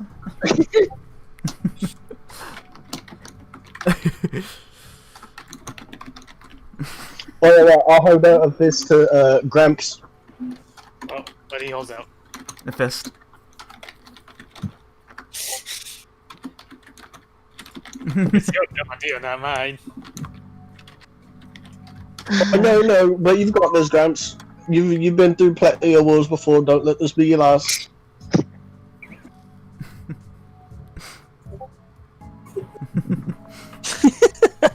You're just gonna leave me hanging. I know you don't. You might not admit that. Go team. I'm surrounded. I punch it. Fuck yeah!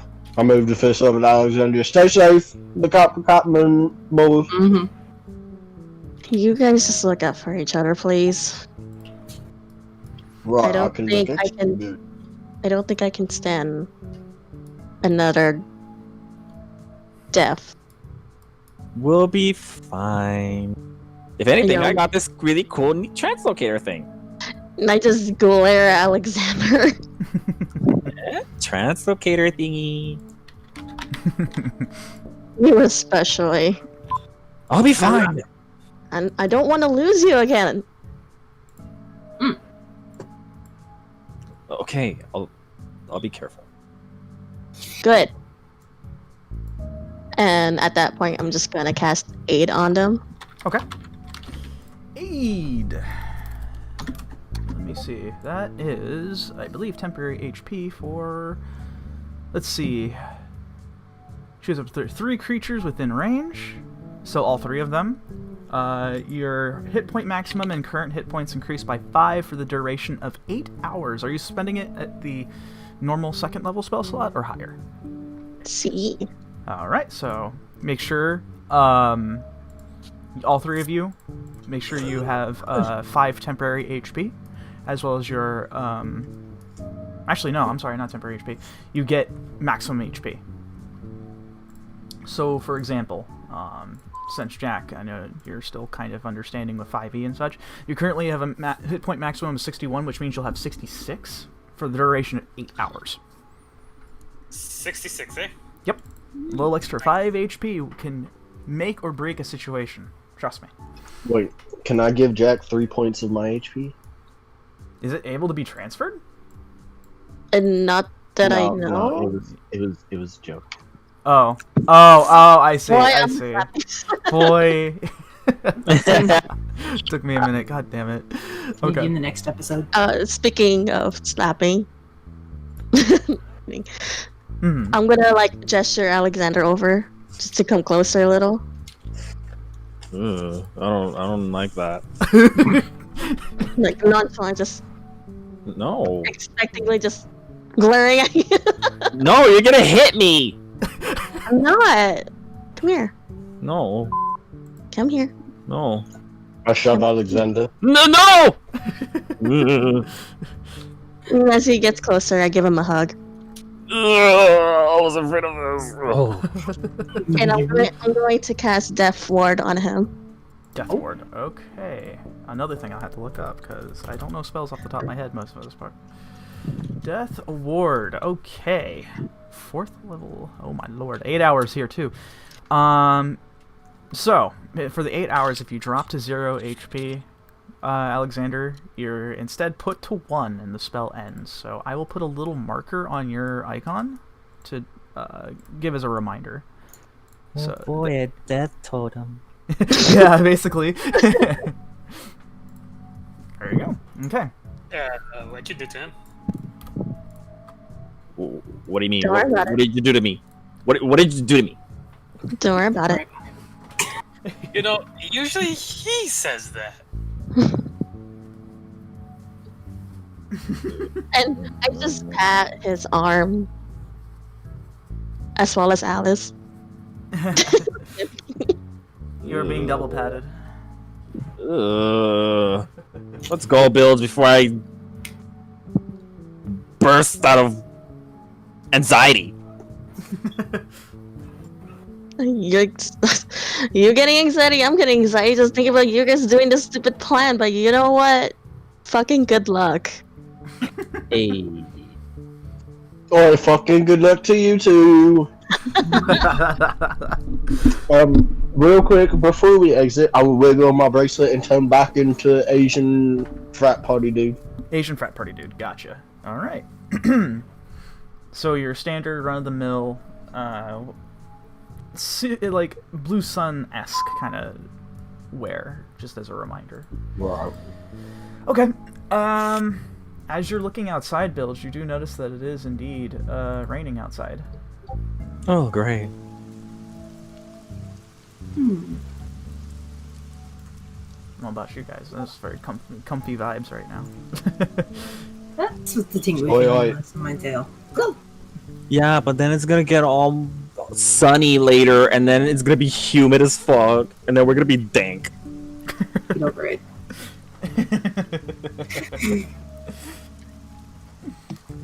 Okay. Alright, and just so somebody smarter doesn't realize that it's an illusion, can I make sure the Asian dude is wet?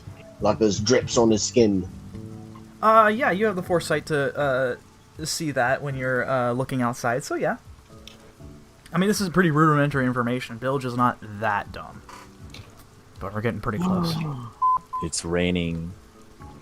Pray be if I get lightning cards. Fair, fair. Oh my god, what if I stick someone with the blind spear and it's like an Isaac and Fig Newton? Isaac Fig Newton. I, Lightning rod. Lightning rod. Yes.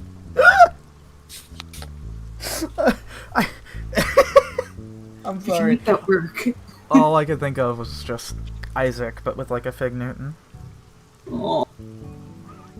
He's probably enjoying himself right now. If anyone was wondering how the other NPCs are doing, he's probably doing just fine. Mm. Alright, so, okay. You're able to disguise yourself. Right. So, what are we doing? Right, Alexander, put on a little disguise and let's get to getting on. Disguise, right.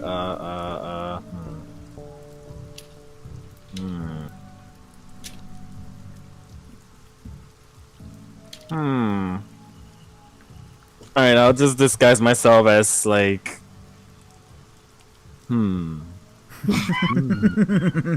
Choices. Hilarious.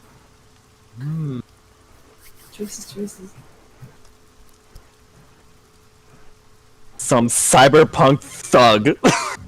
I love it. I love it. Alright. Okay. So... Okay, hold up. Let me let me see if I can let me see if I can hit this on the nail on the head here.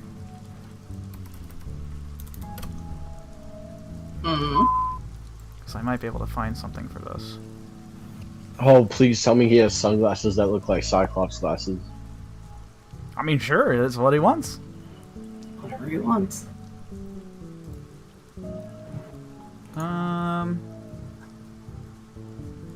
Okay. This wasn't exactly what I was looking for. But I'd say oh, excuse me.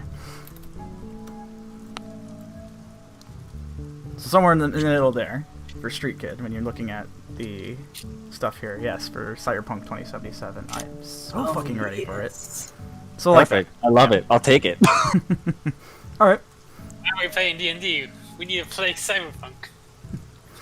Well, they could do Shadowrun or whatever, or Cyberpunk 2020, I think is what the tabletop one is called. But anyways, I don't think you guys want to learn a whole new rule set right now. Alright, so, yeah, you disguise yourself like that, and you guys are now indistinguishable from your normal selves. What do you do? Alright, let's get this show on the road. Right, and I will head out the door. Looking at that one specific hotel, is there a fire chute up the side? I would say so. Oh yeah, it's like 10 feet off the ground like they are. Yeah. Alright, let's make our way over to the fire chute. Okay. So it'd be like in the back here. So what are you guys planning to do exactly? What's the dealio here? It's only like 4 feet. I'll just like try and run up to the wall and like kick off it and see if I can just grab the bottom rung. Okay. Roll me a acrobatics.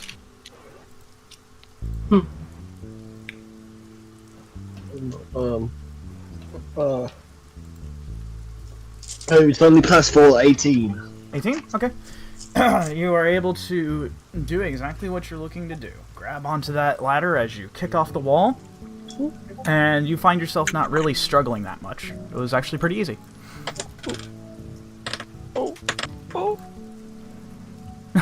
You first.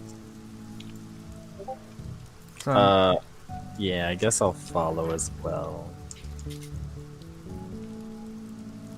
okay. You're gonna try to go up the ladder like he did too? Yeah. Okay, acrobatics. Oh, there they go. Okay, that is why did you... There we go. So Alexandria, what the hell we gonna do? Acrobatics, right? Yes. 16. 16? Okay, you're able to do that as well, too. It takes you a little more effort than Belge did. Maybe it's just because he's taller, but you're able to grab on just fine. You kind of dangle off a little bit off the side, but you're able to get yourself back up, no problem. Like the good old days.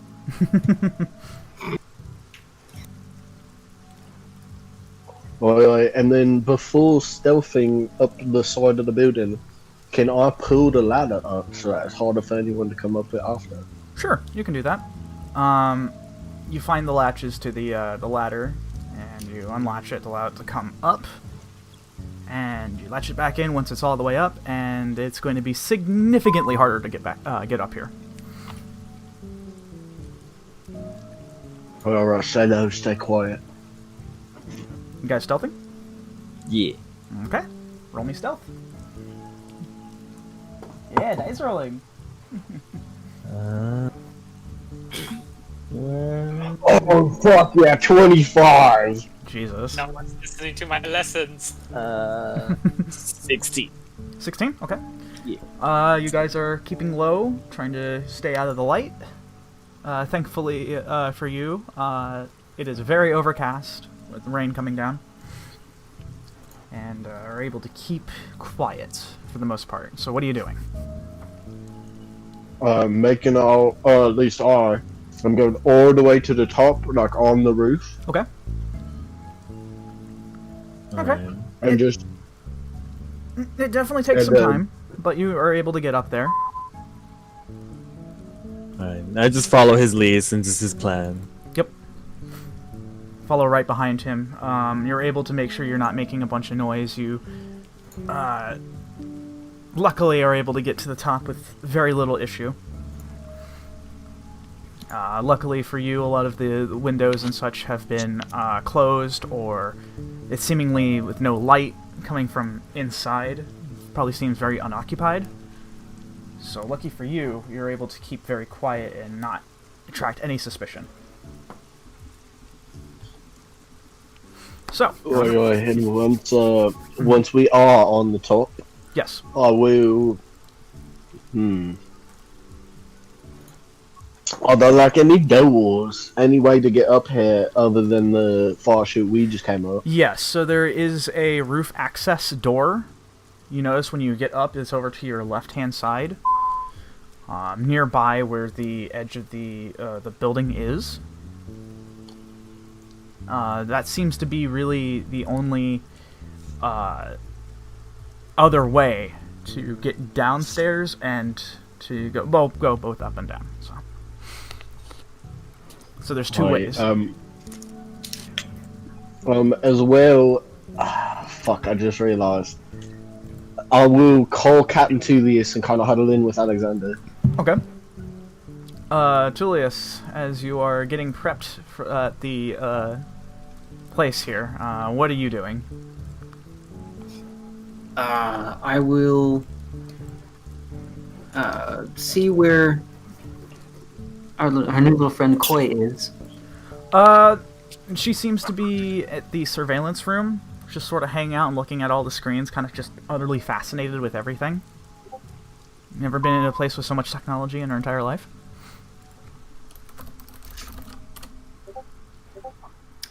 I'll just quickly lean down next to her and I'll say, I think if you ask nicely, you see her over there? And I'll point towards the librarian. She looks over and kind of nods, yeah. I think if you ask nicely, she might be able to look around the city, and she might even be able to help you find your mom, if she is here. She kind of nods again and says, okay. She's kind of scary. She's not. She doesn't bite. She looks scary, but yeah, if you be nice to her, she'll be nice to you. Okay. She's a good Burby. And, yeah, Zia is kind of Walking in, she straps on her gloves and says, "Alright, so, you getting the show on the road?" Yeah. Alright. Showtime, then. And she stands on the platform where you guys came in that first time. The elevator going up. I'll turn to Xian and Moors. You guys ready? Ready as I'll ever be. Oh yeah. You know, I gotta say, Hightower's been a real good pain in the ass the past few weeks and months. I think it's about time we give them a taste of their own medicine. See what it's like when someone else ruins their plans. Oh, I'm about to unload. Just remember, it's not just Hightower we're facing. The big vice president's up top. You know anything about this vice president? Not much. That's Only troubling. that things would be better off without her. Yeah, no kidding. Okay. Someone. Well then, let's get a move on. And the librarian kind of turns around and sees all of you and says, "Well, I wish you good luck on your endeavors and all that. I'm not very good at this speech thing. Just do me a favor and don't die. They're kind of useful." I will try to. Don't think about dying. You're too bloody useful. I was waiting for it. Just use your eyes in the sky to keep an eye out for us, will you? Can do. Gotta keep. Let me know. Let me know if anything crazy happens. For sure. I gotta keep track of all my assets. Alright, off with you. And she goes ahead and presses the button, and you feel the platform start to slowly rise up. And you finally make it outside where it begins to start to pour down. And that's when you get a call from Alexandria, unless she's not back yet.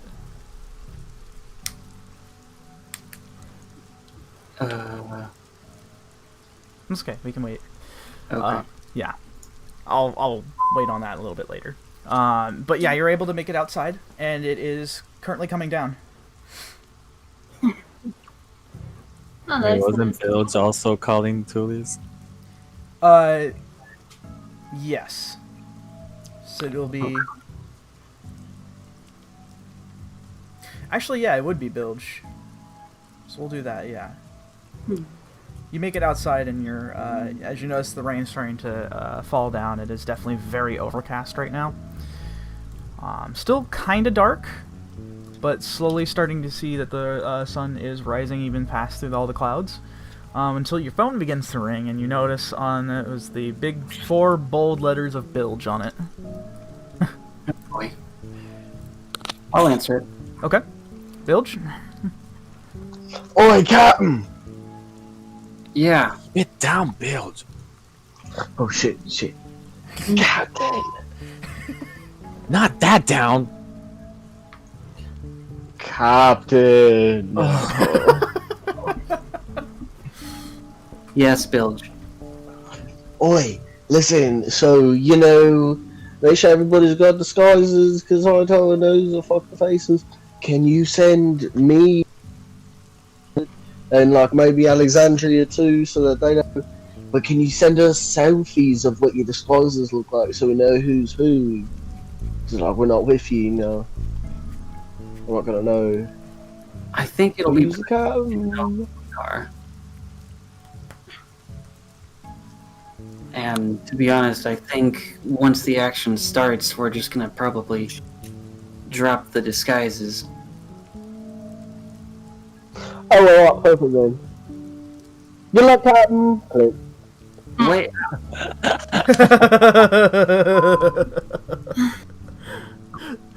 Every time. damn it! Problems?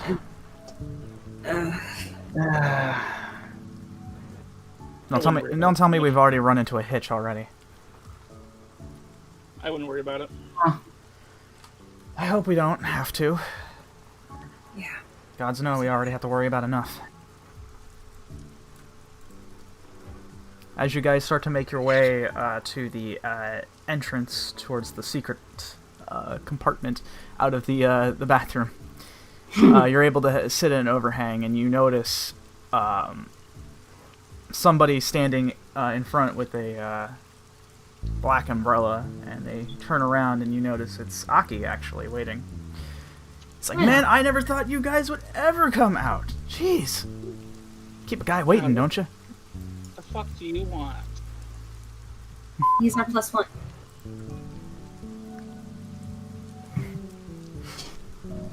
Yeah. Sorry for making you wait, but, you know. I didn't wait long. I'm mostly screwing with you.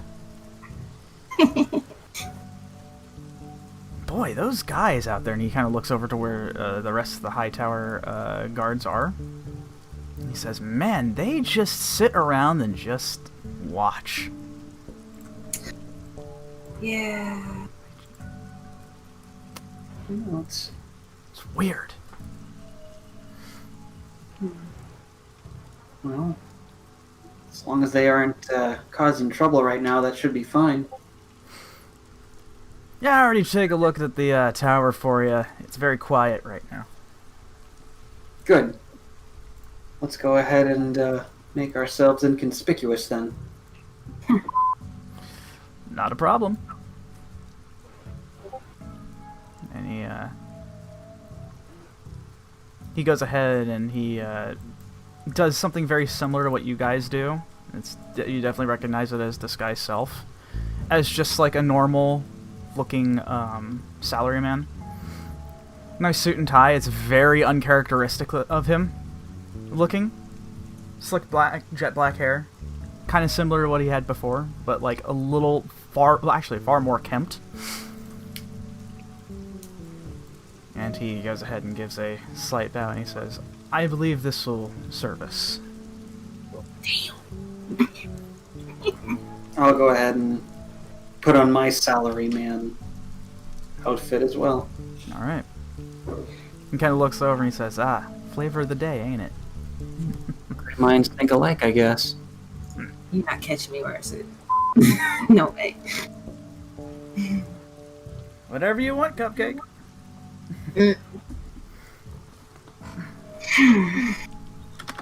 That. Just your normal run-of-the-mill citizen. Lives in Judah. Okay. Zia kind of thinks for a bit and says, well, they don't really recognize me unless I'm kicking ass, so I don't think it's necessarily bad for me to go ahead and just go as is.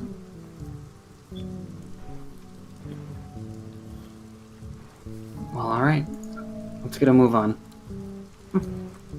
Alright. So you guys move your way towards Starlight Tower. Meanwhile, on the other side of the city, there is Alexandria and Jack. Hello. Yes. So, Well, I guess we had better play keep up. Yeah. Think we should meet up with them? Let's zoom in. We gotta figure out where we're meeting. That's a good point, huh?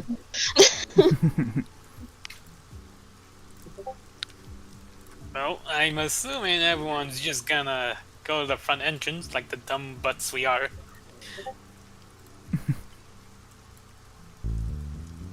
Well, let's just head over there and let's see. And at that point, I'm going to disguise myself as Leia again. okay. Jack, what about you? Time to become Leffer again. Oh, God, what bootleg name did we come up with again? It was some poor bastardization, that's for sure. Yeah, definitely. Louis Heifer, for all I know. Hugh. No. Hugh Heifer. Yes, thank you. Okay, I knew it was on the tip of my tongue. Okay, Hugh Heifer. Cool.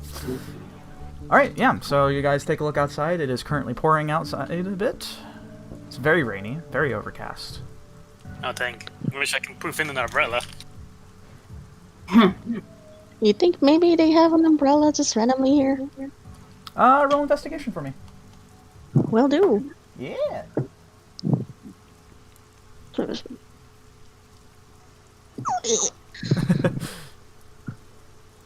I'm very concerned.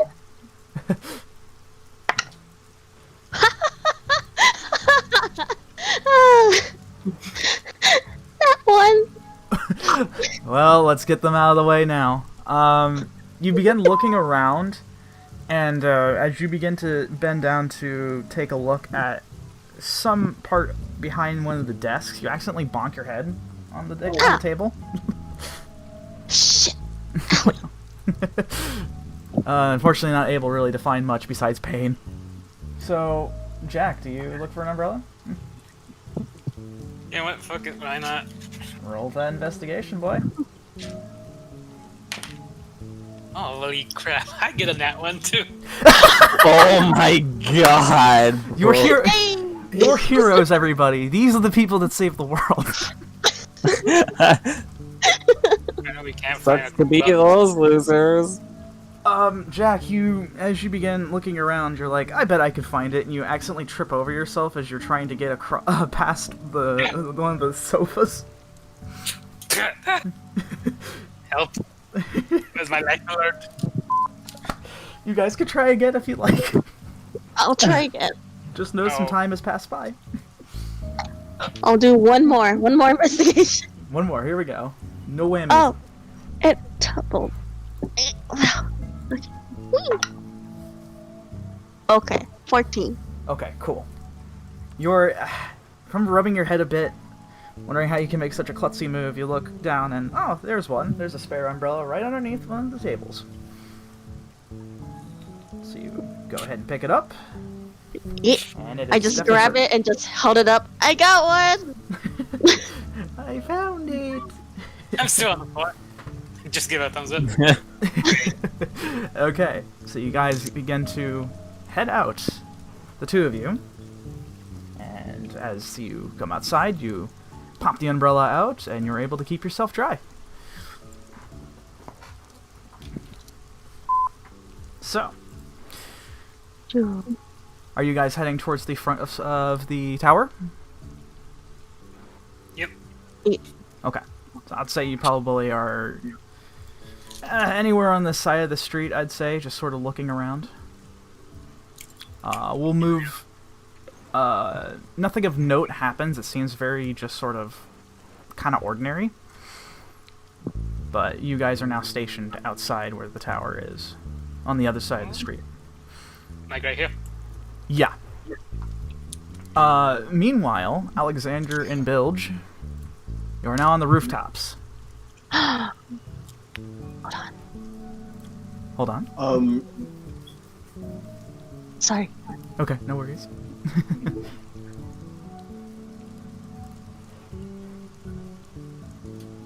Alright. So, you guys are on... yeah, for Bilge. Alright, so you are on the roof now, both of you. What do you do? Oi, oi. So, the top floor of Sky Point,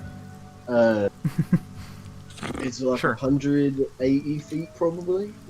Yeah, it's very tall. It has about... Yeah, it's got about, like, 21 stories, so yeah, it's... Okay, I'll be back for a second. Sure. It is very tall, so you're kind of looking up as you're on the rooftop here. So around that estimate that you just gave is probably about what you're looking at. Also, no worries, Morse. So, what are we doing? Alright, so first off, I'll look over at Alexander. I'll be like, oh, you sure your wings can handle flapping that high, like even with the rain and everything? I don't know, that's pretty high. But I can probably manage it. Well, alright. Just keep an eye out for him. Do you get to like throwing cards when like all the fighting gets out, or like you don't really give a fuck unless you get to sneaking around like that? Should we consult your divine bacon?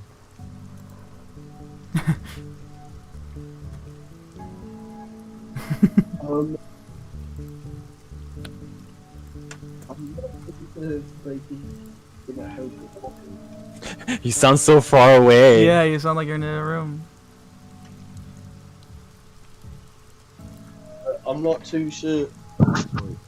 I'm not too sure if the bacon's gonna help with this one. Alright, well. Let's not cause chaos just yet. Okay. Well, Okay. I will steady keep an eye like on the front door, see if I can see any figures like that I might think are capturing them, like Alexandria them. But real quick, as we first get up here, can I see if I can look through any of the windows with my HD eyes and see anything of import? If there's any what? If there's like anything of import. Oh, import? Okay. Roll perception. Ooh, I'll assist too with my binoculars. Yeah, yumpikers. My Oh my god, this is binoculars. awesome. I snatched the binoculars. Oh my god, I can like see the graves in the grass right now. Dude! You have your special eyes. You don't need that. Gimme. Oh, you're right, you're right.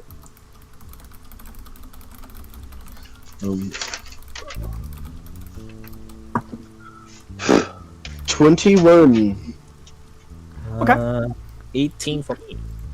Pretty good. Very good, guys. Kind of taking a look, Bilge, you're kind of scanning everything, and it seems awfully quiet.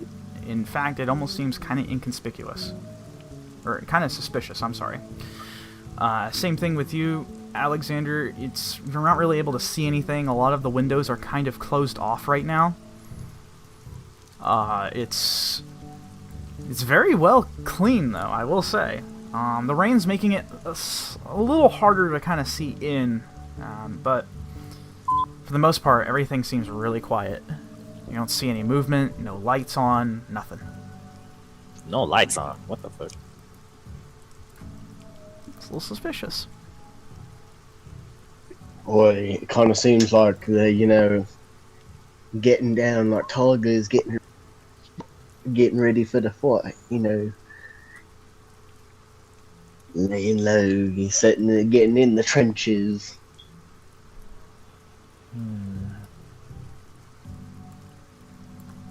Well, I'm hoping they would start sooner. Oh no, fuck. Oi, you know what, you know, I'm not too hot with the technology, and I didn't really know they existed till partway through this mission. There's like cameras, and like they can see us through them. So like when we go up to the roof, maybe fly above it, and I'll see if I can spot any. Wait, what? Like make sure there's no cameras anywhere when we're approaching. 'Cause, like if we jump up on the roof, they see us with a camera. We pop in through a vent, then they go, "Wow, what's up?" I mean, we can do that. So your wings can go like way above it. I'm not sure if I can fly all the way up there. Looking from the height, Yes. and like knowing my flight speed, would I be able to make it all the way up there within a minute? Within a minute. Yeah, within a minute you should be able to. Your soaring speed is definitely faster than your normal run speed. So I'd say, yeah, you probably could make it to the roof. You probably wouldn't have enough time to make it back down without, you know, actually plummeting. That's a different story altogether. That's a whole different story, though. So, yeah, I could say you'd probably be able to make it. Alright, well, builds, I probably could definitely make it, but it'll be a one-way trip. Oh fuck yeah! Oh fuck yeah! The only number I know.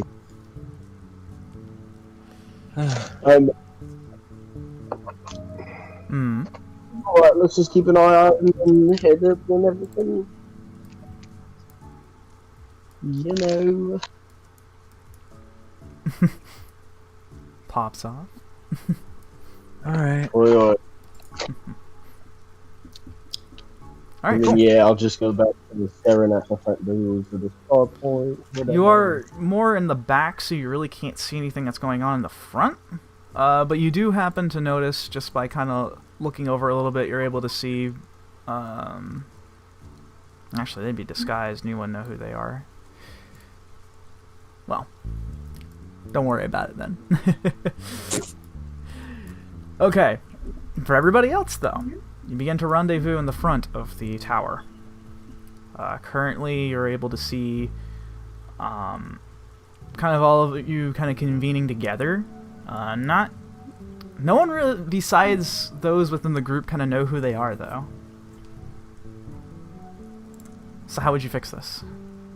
Uh-oh. Huh. We should have come with a password or something, but it's too late now. We're in front of the tower, right? Yes, but you know you're with Jack at the moment, but out of all these people, they seem all very ordinary. You're not... Well, save for Zia, you do see her. Oh. She is not disguised. Oh, hey, Zia. Who's the new friends? She kind of looks over. Just like... You can tell she's about to, like, say something in question, but then she shakes her head. She says, wait a minute, you're... Oh, I remember now. You're Jack. You're still posing as that? Well, I got a reputation to keep up. I think having a notoriety is not exactly the best option right now. But anyways, yeah, this is everybody. Oh. She kind of gestures towards the rest of the group kind of coming up. Well, hell, wait a second. I just wave. Like, I squint at everyone. Like, trying to figure out who's who.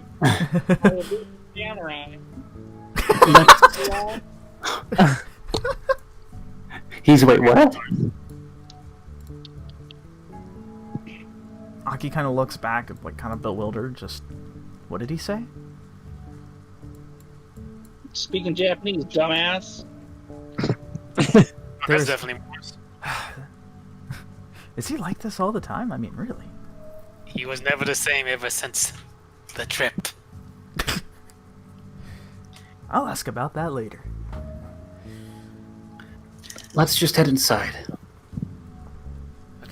Wait. Hold on. Who's the new guy? It's fine. Let's just go. He kind of, as you guys are kind of getting ready to cross the street, he kind of stands next to you, Jack, and he looks over. And he places a hand up to where his face is, and you can see part of the illusion begins to sort of dissipate real quick.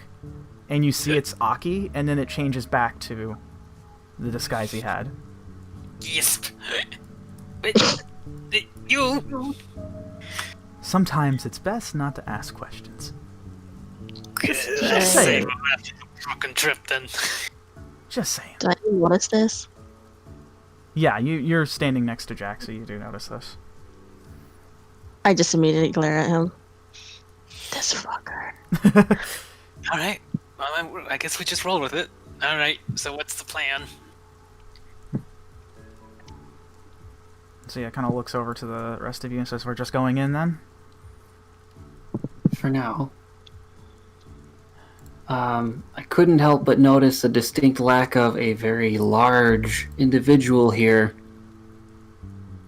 Ah, yeah, that's right. You got the big guy. Well, about that. Well, you see, he and pink hair boy decide to hop the roofs. Oh yeah, that's right. It's Goth Jeans. Oh, right. Richard Simmons. I'm sorry, Richard Simmons. Oh god, I'm fucking dying. Okay, that's right. Oh god. Fucking gold. Okay, so yeah, so what's everyone doing? All right. Let's just head I'll in look and around. You're looking around, Morse? Yeah. Looking about, you happen to see that it is very just kind of quiet. You're getting some kind of looks from people just because of the innate nature of your disguise. Barring that, though, there is nothing really happening. You just see a couple of Hightower guys standing out in front, kind of staring outwards. Very stalwart. Otherwise, just another day.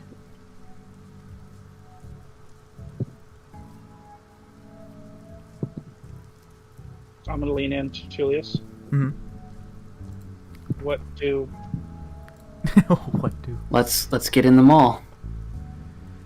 All right. Okay. Bilge, Alexander, you're kind of noticing a couple of people, kind of a small pool of them, actually, moving in towards the Starlight Tower. In fact, out of the group, you happen to notice one distinctly, and which is Zia. What are we doing? Wait,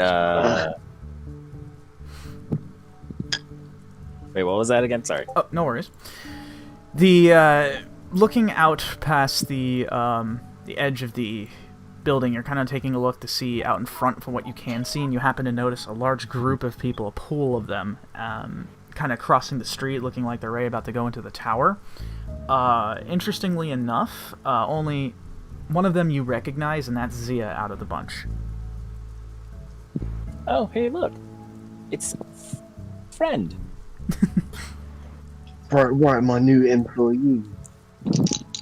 Wow. Don't call her that. That's rude. But yes.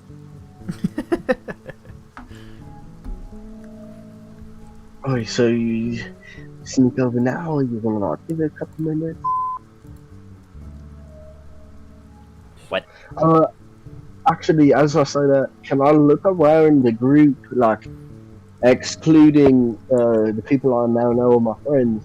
Do I see, like, a whole bunch of people with blue bandanas or the Red Sun's insignia? No, the Blue Suns? Or the Hologlades, too, right? Yeah. Okay. Roll perception with disadvantage. Wait, as I know, I can see up to a mile with perfect clarity. Even past rain, too, huh? Okay. Alright, then do just a normal one, then.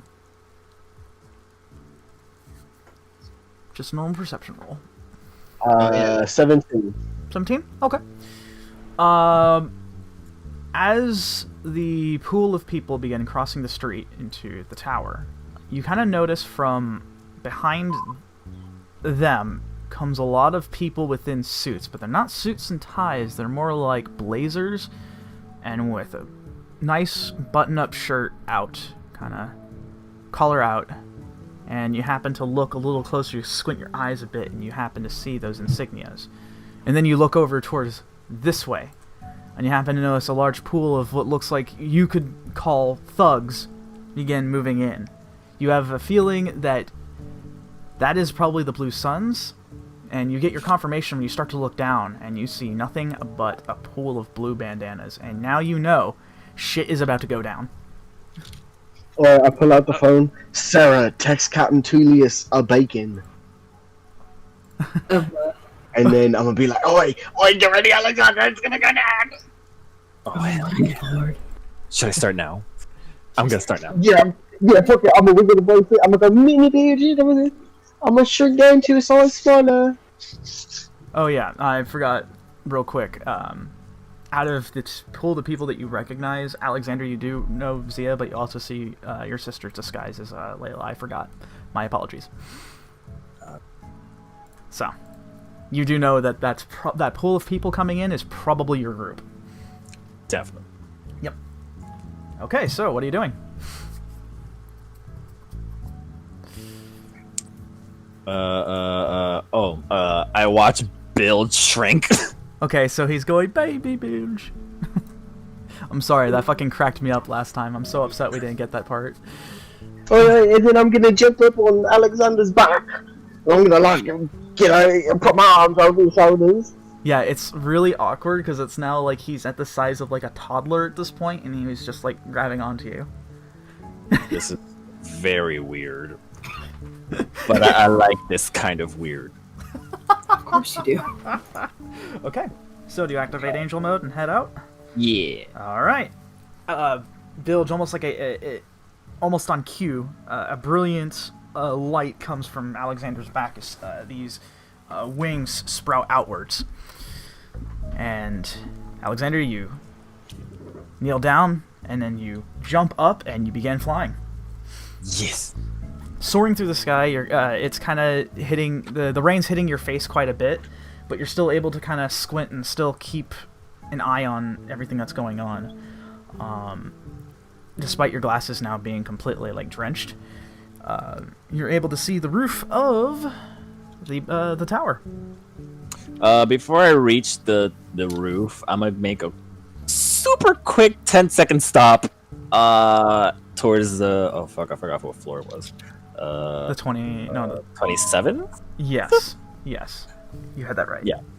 Yes. So the 27th floor is where the suite is. Are you trying to see what exactly?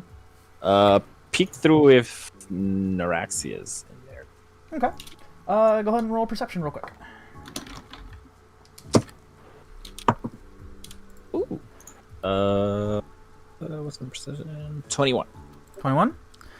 Being able to stop for just a moment, you're able to see inside of the penthouse. It's lit up. It's one of the only few places that actually has light coming from it, and it's not entirely covered up. You have to kind of strafe around a little bit to kind of look about. However, you do not see Neuraxia taking residence in here. In fact, it seems largely empty. Well, I'm gonna waste no time and keep going. Okay, and up to the roof. To the roof. Yep. You begin to feel that exhilarating energy that you usually feel when you do this kind of course through your body, but you then begin to feel it quickly dissipate as you land onto the roof. Build your able. Oi. I'm gonna try to stick the landing and immediately look up and around, see if I can see any cameras. Cameras. Okay. Roll investigation. Oh, of course, it's got to be intelligence based. Yep. Oh, fuck. That's a 10. 10. Make a roll. Yeah, it's kind of hard to see right now. Like being up so high, and now you got like a bunch of water in your eyes now because of all the rain. Kind of looking about, kind of looking for, and not to mention, being from where you're from, you're not really sure what you're looking for. I don't really know what it looks like. So, you're now on the roofs. Or roof, I should say. What are we doing? Hey, alright. Let's get quiet and find a way in. Alright. Is there like any vents? Or actually, is there like a door that leads to down There is a roof access door, yes.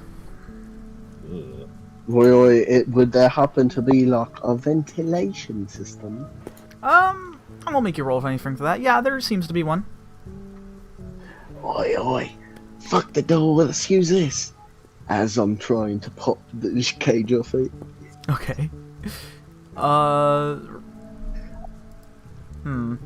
do you pop it? Before I move an inch, I would very much like to roll stealth. Okay, sure, go ahead. Alexander, you are welcome to do so too. Yeah. I think it's the same thing, 25? 25? Wow, damn. Okay. Stealthy boy. You I cease to exist with the 26. Damn, dude. You guys are on top of it. Yeah, you guys are very quiet right now. Almost virtually no sound is coming from your footsteps as you are inching your way towards the vent. Alright, keep an eye out for dragonborns and cameras. And does this little cage have fucking screwdriver things I have to pop out? Yes. Fuck. I will summon the Ryan spear, and it's super sharp, so I know, I can just use the tip and spin them all off. Okay. It's a makeshift thing, for sure. It'll be a general dexterity check, then. Can you do this without making noise of metal scraping against metal is what I'm looking for. Oh boy. In the meantime, I'm gonna take a look around and see if there really is any cameras up here. Okay, go ahead and roll investigation. That doesn't sound very confident. What's my investigation? Just general dexterity? Yes.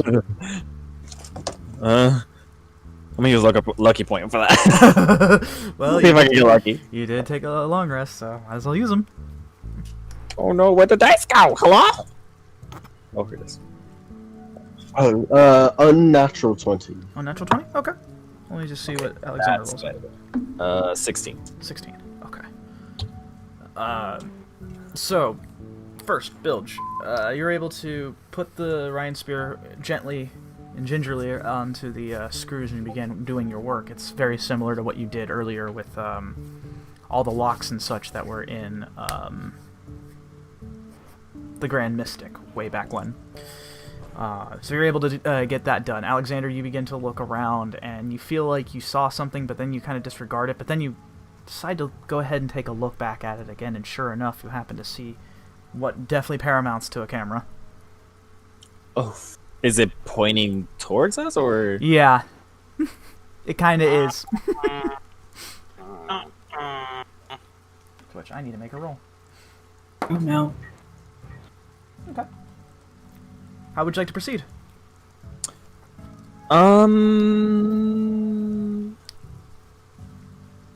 Is it like mounted on a like?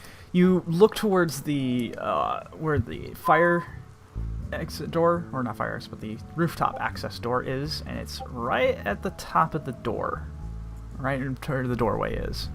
Just as where I thought. Is there like a flat surface above the door that I can like stand on? Yes.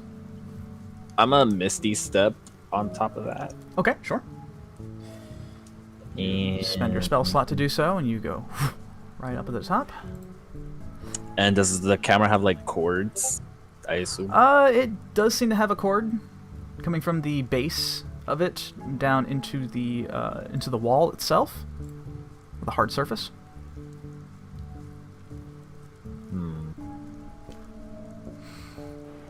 Trying to figure out how I should. You know what? Fuck it. I'm gonna cut the cord. Okay. You take out Phantom Shard and you go ahead and give it the old cold steel, and you cut it. In which you can only hope that did indeed cut the power or the connection. Just in case. Precautions. Trying to see. Oi, did I notice Alexander poof away? And yeah, you're pretty aware, Bilge. let out a little fart as he's all the way across to the fucking from me. Yeah.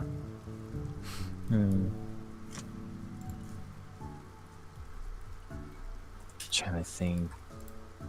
As I see him fucking with the camera, Yeah. I'm pretty sure I understand like how a lens works and everything. So I will cast Thaumaturgy just to fog up the very front of it, like as if it's all misted because it's raining. You know, you can't see Yeah. out in masses. Let me see what thaumaturgy. So you can do that, Just huh? can't I make little like rumbles and like little nature. Yeah.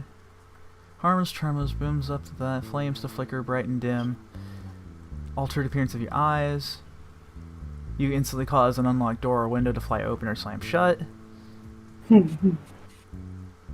doesn't say anything about being able to do that.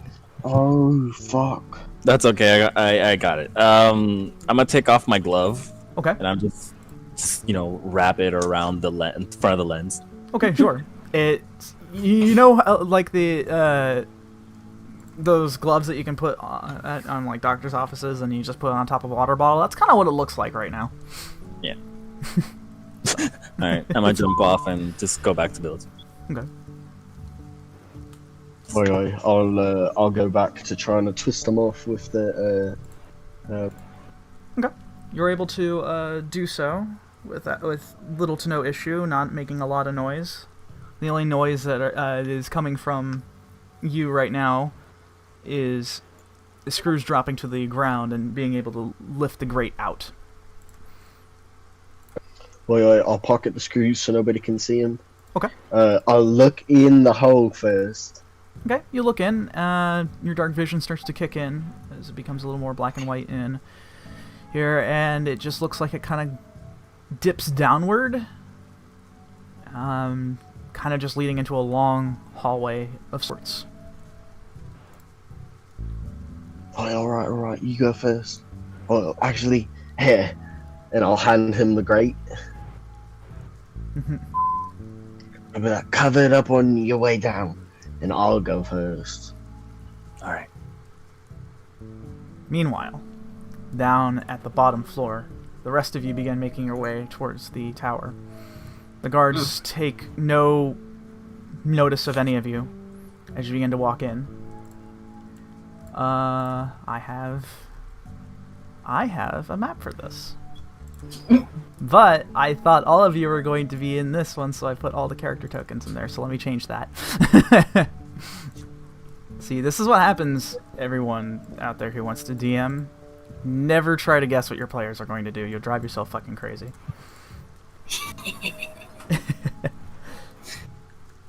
Okay, so let me go ahead and change up. Oh, man, I really wish I could just switch it so it can be seen from certain characters. I think I need to get premium for that. Anyways, so let me just change it to this. So, this is currently what you're seeing as you enter inside. Very nicely, well put together, sort of lobby area. There's a giant fountain in the center. What looks like to be a directory on both ends, from the north and south end. A couple of benches, but the most interesting thing about this is just the sheer absence of people. Anybody else getting a strange feeling? Well, this early in the morning, I figure this would probably just be employees coming in to get ready for their shift. Uh-huh. Well, I mean, yeah, but... like, there's nobody in here, right? Yeah, it's just pure absence of people. That'd be at least those said employees walking around, don't you think?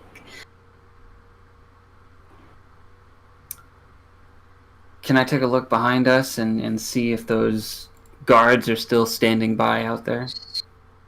Yeah. You go ahead and look past behind you through the doors, and yeah, they just sort of seem to be standing there. I'm getting really...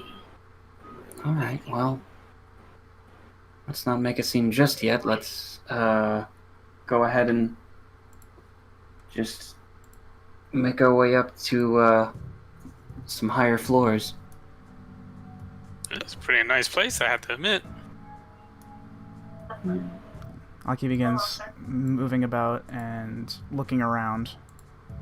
and sees everything that's going on. He's like, wow, this is very odd.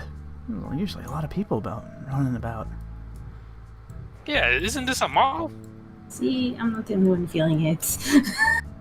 Aki begins looking at the directory. Well, at least it's less haunted than the last mall we went to. You're not wrong. Very true. As Hightower start hiring ghosts. Haunted mall? What the hell are you talking about? Sorry for later. You guys need to catch me up on all these things you've done. We'll be sure to. Boy.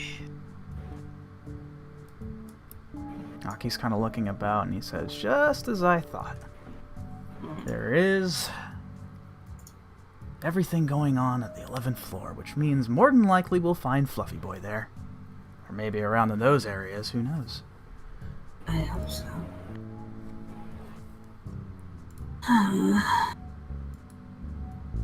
What are you guys doing? Well, I guess I would just investigate. Is that like a front desk? Yes. I'll check it out. Okay. Are you looking for anything specifically? I think I'm gonna check the drawers. Weird. Isn't there like usually someone behind you? Go ahead and roll investigation. Alright. Let's see. Ooh, nat 20. Ooh, shit. Okay. When you begin to look around, you happen to see quite a bit going on here. It's not like as if everything was just sort of taken and just kind of left, kind of abandoned almost. This place almost seems to have an abandoned feeling to it. However, when you're looking about, first looking at the drawers are locked first and foremost. They do not budge. However, you begin to look at on the screen of a computer. Something catches your eye for a moment. You begin to look as you peer at the screen towards what you see, what looks like to be an email. An email detailing from somebody in the higher ups, stating to basically leave the premise as something is going to happen. And it says, do not ask questions, just leave and wait for this to blow over. Signed, management. Guys, I think we're gonna stumble onto something. Like? Well, What is apparently all the employees of this mall were told to fuck off. Yeah. What, like they all got fired? No. Hold on. Literally need the impediments. What? Someone left the email here. I turned the screen about. So they were basically notified, Apparently. and that's why it's empty. More than likely, that's just the Hologrades playing their game.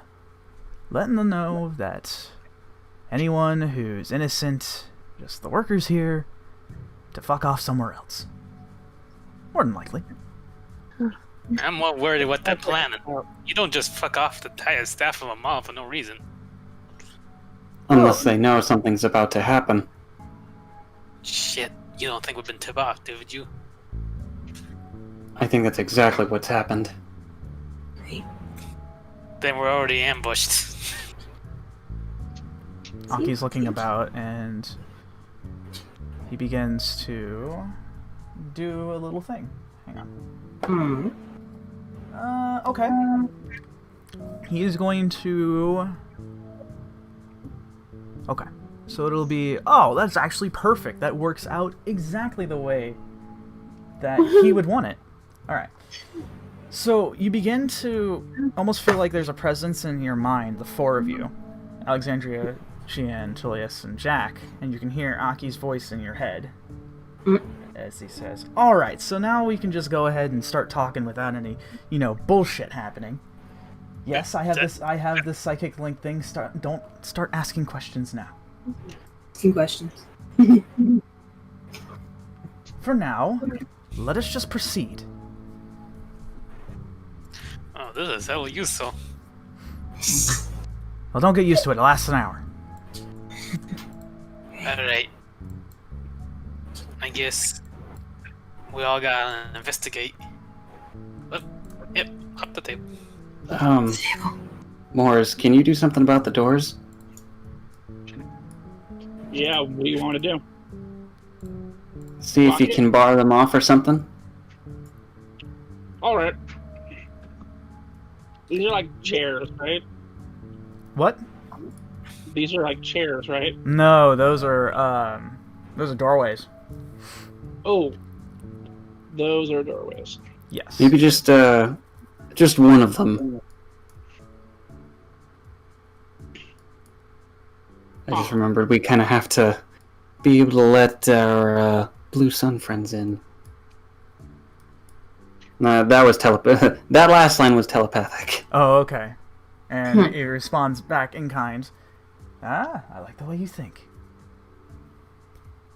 Can I look for something to try to do that with? Sure. Roll investigation. 17. Okay.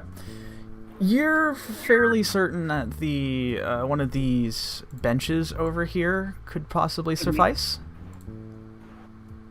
It's definitely very sturdy. It's made out of what looks like to be stone, so it'll take a little bit of elbow grease to get that bad boy moving, but you can do it. I'm going to do that then. Okay. So you're gonna. So what were you trying to do exactly? I'm gonna pick it up, and I'm just gonna move it over there, and like prop it up. Okay. So where it can't really be opened. Okay. So you begin to move it this way. Just sort of prop it there. There you go. Oh, you didn't need me to make a roll or anything? What's that? You didn't need me to make a roll or anything? No. Oh. You're not trying to. It's not like entirely like this big rush job. It takes a lot of effort though by yourself, but you're able to drag it towards here, and you're able to lift it up to prop it up. All right. If I remember correctly, the boss lady's on the top floor. Zia nods, says, "Yeah, that sounds about right." Wow, this is just like in my video game. Wow. All right. Well, I guess we need to ascend the tower, and hopefully, nothing bad comes our way. Though I do expect some resistance. I played a game like this once, where when we got to the final part of the tower, one of the newer party members betrayed us and killed party members. What? Oh, that sucks. Yeah. I've heard of that game. Didn't play it because of the reviews. That you reminds guys- me of one game. As you Well, guys, I started hailing the final boss. That's right. throwback. All right. So what are you checking, Morse? Are these escalators? Yes. And these are elevators, I'm assuming. Yes. You notice a hallway of at least 4 of them. As Aki begins to move up, he stops and he looks behind him, and then towards the side, and he begins to sort of turn about as he begins looking all over. He says, "Something doesn't feel quite right." No fucking shit. No, beyond that. You ever feel like you're getting watched? Always. I'm Wait, isn't I look for cameras? I will assist with that. Okay, you want to look for cameras? Sure. Go ahead and roll investigation. 6. Same. Okay, go ahead. Well, I'm only going to. I'll let him roll with advantage. I'll forego my roll. Okay. Dirty 20. Dirty 20? Okay. You happen to notice that there are some cameras stationed about, mainly within, like, the corners of this building. But that's really all you can really see. Same with you, Xian. You rolled, like, what? 20? Oh, shit, 22? Yeah. Same Are thing. they just moving around? Yeah, they seem to be doing this sort of, like, back and forth kind of motion. Looking side to side, and back again. Just sort of this autonomous motion.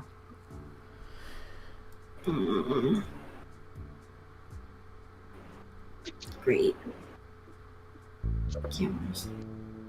I don't think... No, it's not cameras. There's something else, like as if something's standing by us. Bias. I wonder if that's just me. I look around. You look around and you don't happen to really see anything. It's just all of you.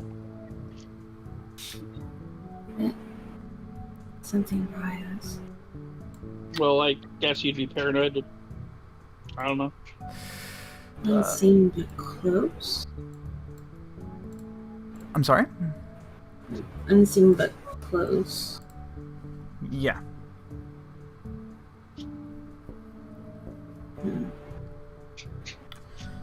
Alright, hold on. Where? Okay. Oh, wow. Okay.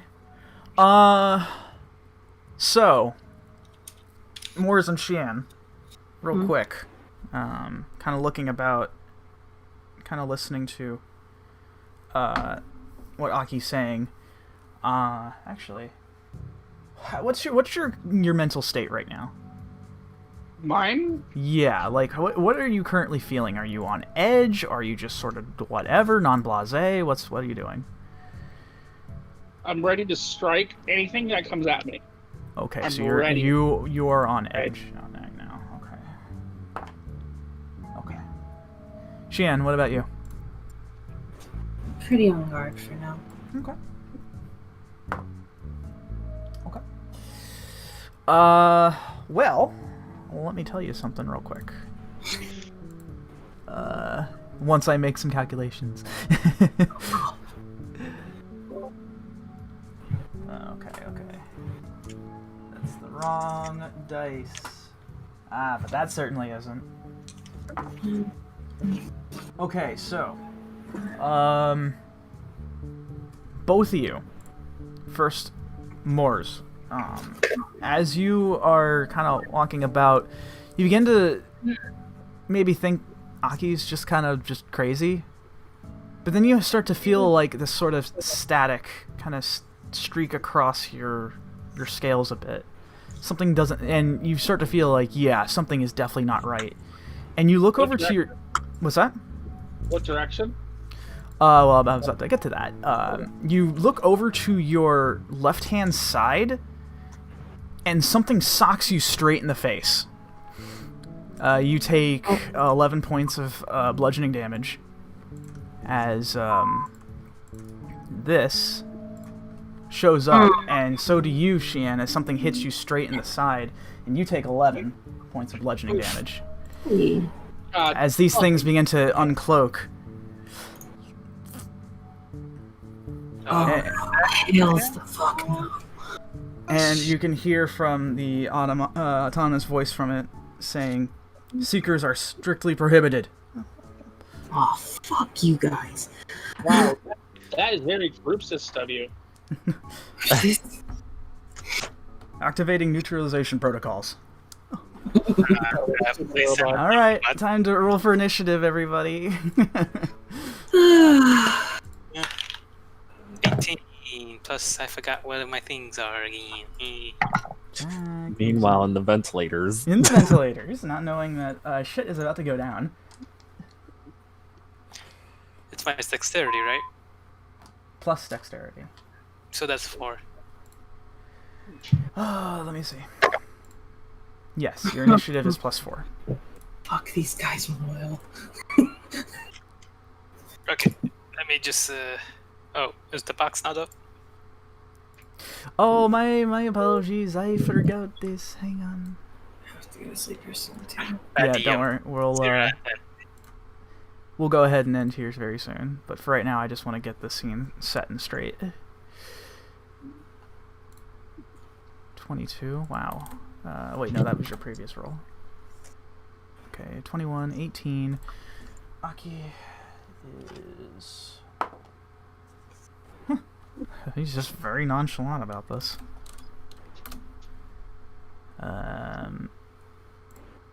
Zia. Oh my god. Her too? Okay. Not very good. Wait. Oh, whoop. I made a boo-boo. There we go. Okay, so that just leaves Alexandria, Jack, and Tullius. Got it. Just need to roll for initiative. Oh, sweet bastard. Alright. I put my thing. What's that? I put my thing. No, wait. That didn't work. There we go. Wow, 22 as well. Man, you guys are on top of it. 15. Okay. So that just leaves Tullius. He's not back yet, though, right? Mm-mm. Okay. Mm-mm. He's That's okay. We'll move the scene real quick to the duo in the vents, real quick, before we get to the ending for tonight.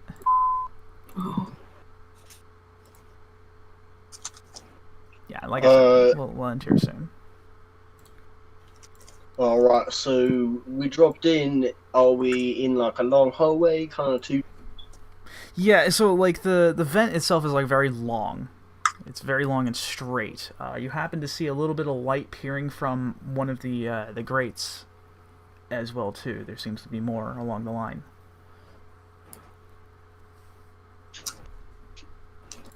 So currently, like, you're in the vent, and you just see straight ahead of you, and then there's a grate about maybe 30, 40 feet ahead of you, which you see a little bit of light shining from it. Like, is that making sense, right? Yeah. Oh, Okay, alright, so it's like one direction. Yeah. Yep. Right. I'll quietly, and I have not dropped little village, so I'm super light. Oh, you're gonna do what? I will try and walk over without denting the metal and everything. Okay, yeah, you just sort of crawl on your fours. You're just sort of moving along, trying to do it quietly. Right. Okay, roll stealth again, real quick. Yeah, Tullius, time to roll initiative. Both Dragonborns just got sucker punched. What'd you roll, Bilge? 21. 21. Okay, yeah, you're good. You're able to keep quiet, very slowly but methodically moving until you reach to the grate. And oh my lord. Okay. Okay. So with that said, you're able to peer down, and you do happen to see what looks like to be indeed a hallway. I don't see any body below. I don't hear nothing. No, you don't really hear anything. It's as quiet can be in here. Okay. Does this hallway continue? It does. It continues on to what looks like to be a large set of double doors, slightly gilded, has a bit of a ruby-colored exterior with this sort of gold-plated handles and doorway. You have a feeling this is probably leading towards the suite. On the other end, yeah, if you go ahead and move forward a little bit and then start looking behind you, you happen to see what looks like to be an elevator.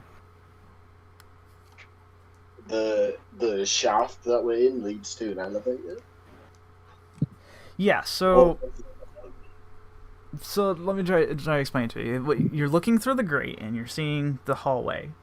Up north is where the doors to the suite is. If you look southwards, what looks like to be a couple of elevators hanging there. It's a long, wide hallway, about 20 foot wide. Right, and but like from where I'm at, this is the end of the ventilation system, or it continues? This is kind of where it ends for right now, where you can possibly see. You might have a feeling it may lead to a more complex labyrinth, but knowing that, you have a feeling you might get lost. Alright. I'll turn around to Alexander and I'll like beckon him over. Okay. Alright, I'm stealthily go. Okay, roll that stealth.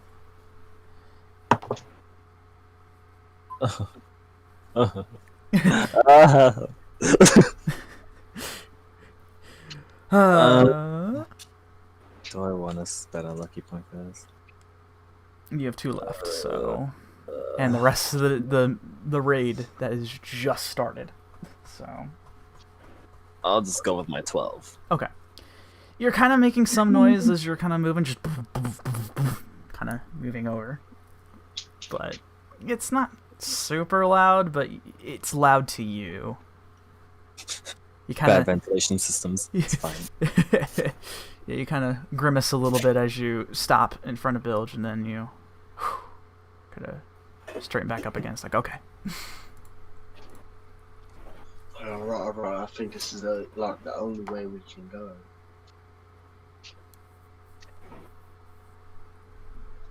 Okay. If we go down there, we're definitely gonna get seen by more cameras.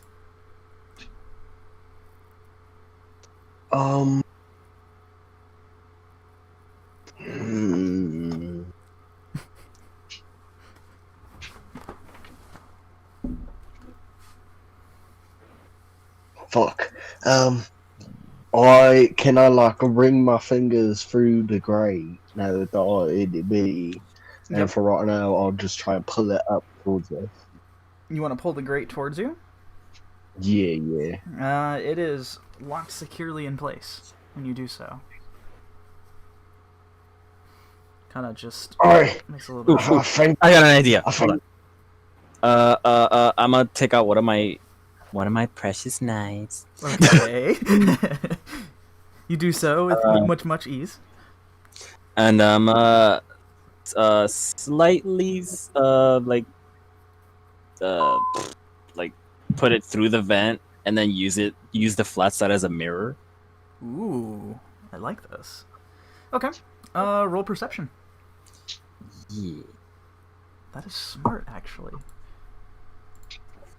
No wait. What's my thing? 18.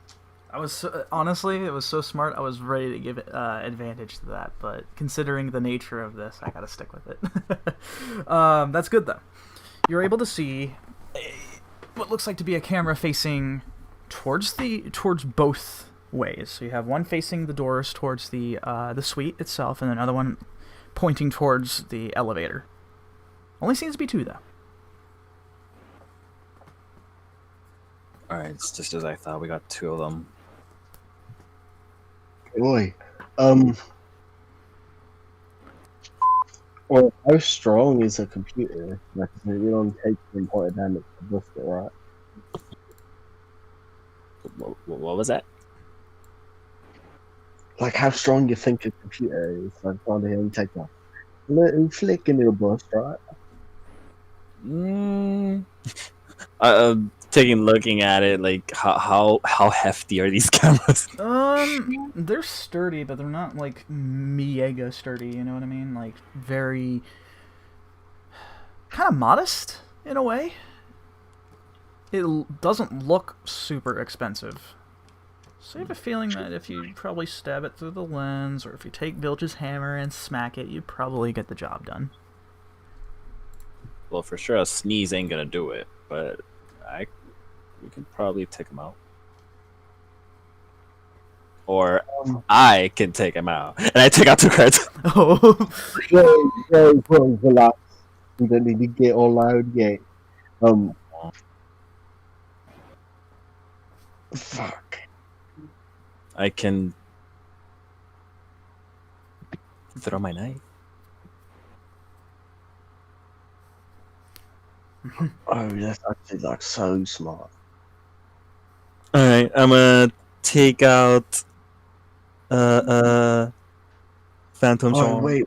What? Wait, you don't have paper arms. There's no way you can fit it through the grate. Yeah, the grate is still securely locked in place. It would be... Oh, you want this open? I got you. I'm gonna use my thieves' tools. Okay, go ahead and roll that check then, which would be that would be dexterity with proficiency. Yeah. Oh my god, if you could get this open, I can just like lean over the edge, hold you, and you just Give the cameras a quick shake. Fuck, you need a reach, I can give you the ride, Spear. You got like an extra 3 feet. Holy shit. Not bad. It's a dexterity, right? Yes. Okay, so that would be 21. Very nice. Being able to do that, you go ahead and look for a couple of screws, and you're able to do so. And you go ahead and lean out a little bit, place your foot onto the grate itself, and kind of push it just slightly so it kind of pops a bit. But then you grab it before it falls and make noise, and you bring it up slowly towards the vent. And it is now open for you.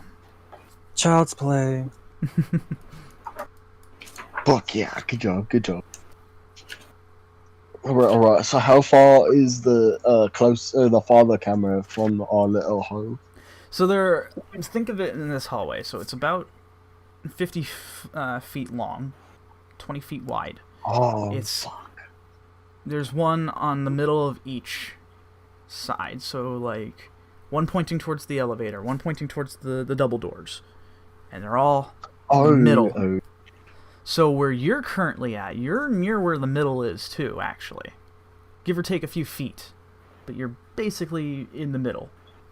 So if you drop, you're probably going to get noticed. But if you stay up there, it'd be pretty hard to see that. Oh, yeah, alright, look, if we both like lean over the edge, like at the same time, you throw your knife, I throw the Ryan spear, we could bust them both and like recall them. Right, because your knife is your spirit weapon? No, but I got this nifty new tool I got from my best friend. What?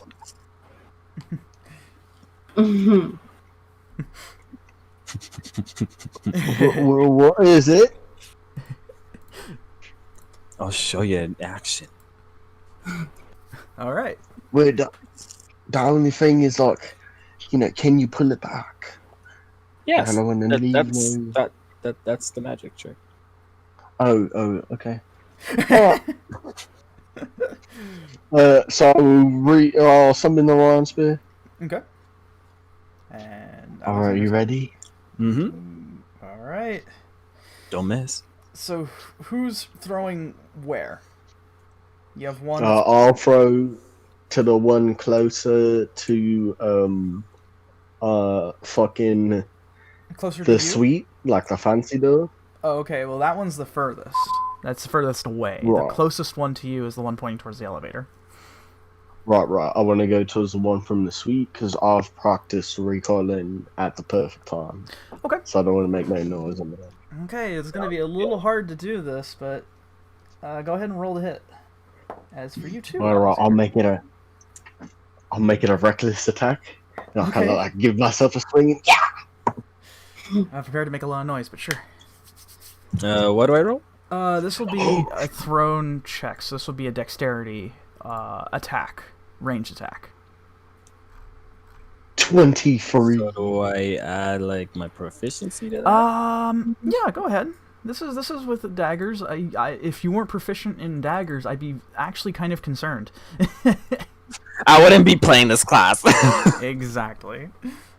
So yeah, it would be with proficiency. Okay, so I'm confident with this. 15. 15, okay. And Bilge? 23. 23, fantastic, guys.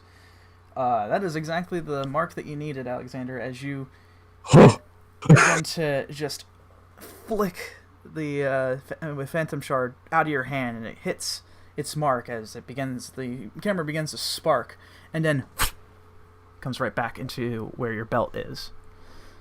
As it arrives so holstered. Fucking cool. Bilge, you begin to throw the spear, and you hit your shoulder a little bit towards the vent, making some noise, but that thing does fly, and it hits its mark just fine. Sparks fly out of where the impact was. I'll try and recall it to my hand before it like connects with the wall on the other side. Yeah, it's a bit of a trick, but you're able to do so, and it returns back to your hand, no problem. Both cameras are now destroyed, and there seems to be no surveillance here. Wait, so you said that there's nobody, you didn't see nobody in the suite over there, right? I didn't see anyone. Kind of weird. So perfect, because there's nobody to see us ransacking it for goodies. Oh god. What do you mean by that? Let's go, and I drop down quietly. Okay. You slink outwards and you land on your feet. I jump down and land on his shoulders. You got Perfect. yeah, kind of oofed, but you got there. You're now here. The floor itself is a nice carpeted black color. Lights adorn each of the sides and segments. Ugh. And Black carpeting? That's disgusting. Right, it's let's like say like that. a slate gray. Ugh. It's very corporate. Even worse. But ahead of you, it does seem to have a bit of a juxtaposition as the doors to the suite itself is double-doored with a ruby-like exterior, with the doorway being gilded gold as well as the door handles. Wait, real quick, I like look at the walls and stuff, see if I see any like anything strange. Make sure there's no traps approaching the door.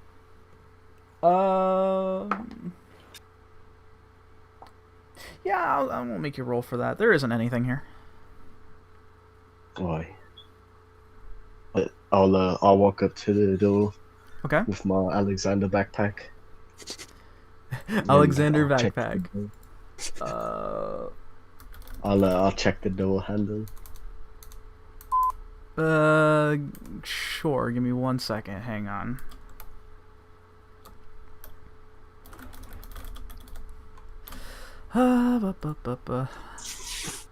Okay.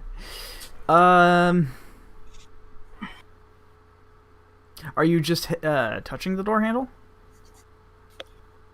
Oi. I'm just checking to make sure it's unlocked. It's actually locked at the moment. Oi, with my HDRs, can I attempt to look through the keyhole? Sure. You kneel downwards and you look through, and what you can see, it looks like to be a slight stairway leading upwards just a bit, probably about 5 feet upwards, to which you see a sort of an observation area where this must have been where Alexander took the photo of Neuraxia, standing out looking towards the skyline of the city. That's all you can really see. It's very nice inside too. The interior is like this sort of golden color to it. It's very fancy. Right, and I don't see no wire going through the keyhole. No like, boom, we're exploding if we open the door. Not from what you can see. No wires or anything. Nothing technical. Alright, I'll go even lower to like a push-up stance, so that Alexander's like eye level with the lock, and I'll do work your magic. Alright. I whip out that thieves tool again. Alright, go for it. Oh, not 20. That shit's popping off. Ooh, yeah. This was a really big DC, by the way, so good shit. You go ahead and in there, and it's crazy. You would almost think that they'd put more security on a door like this, but sure enough, you're able to get in there, pop that lock, and it is open for you. Pathetic. Alright, fuck yeah. I push up, and I'll open the door. Okay, roll me a dexterity saving throw, both of you. Oh, Jesus Christ! I didn't. Good thing I have evasion! See, you should have listened to what I said. You didn't see anything technical. I didn't say not magical. Ooh, you got the end.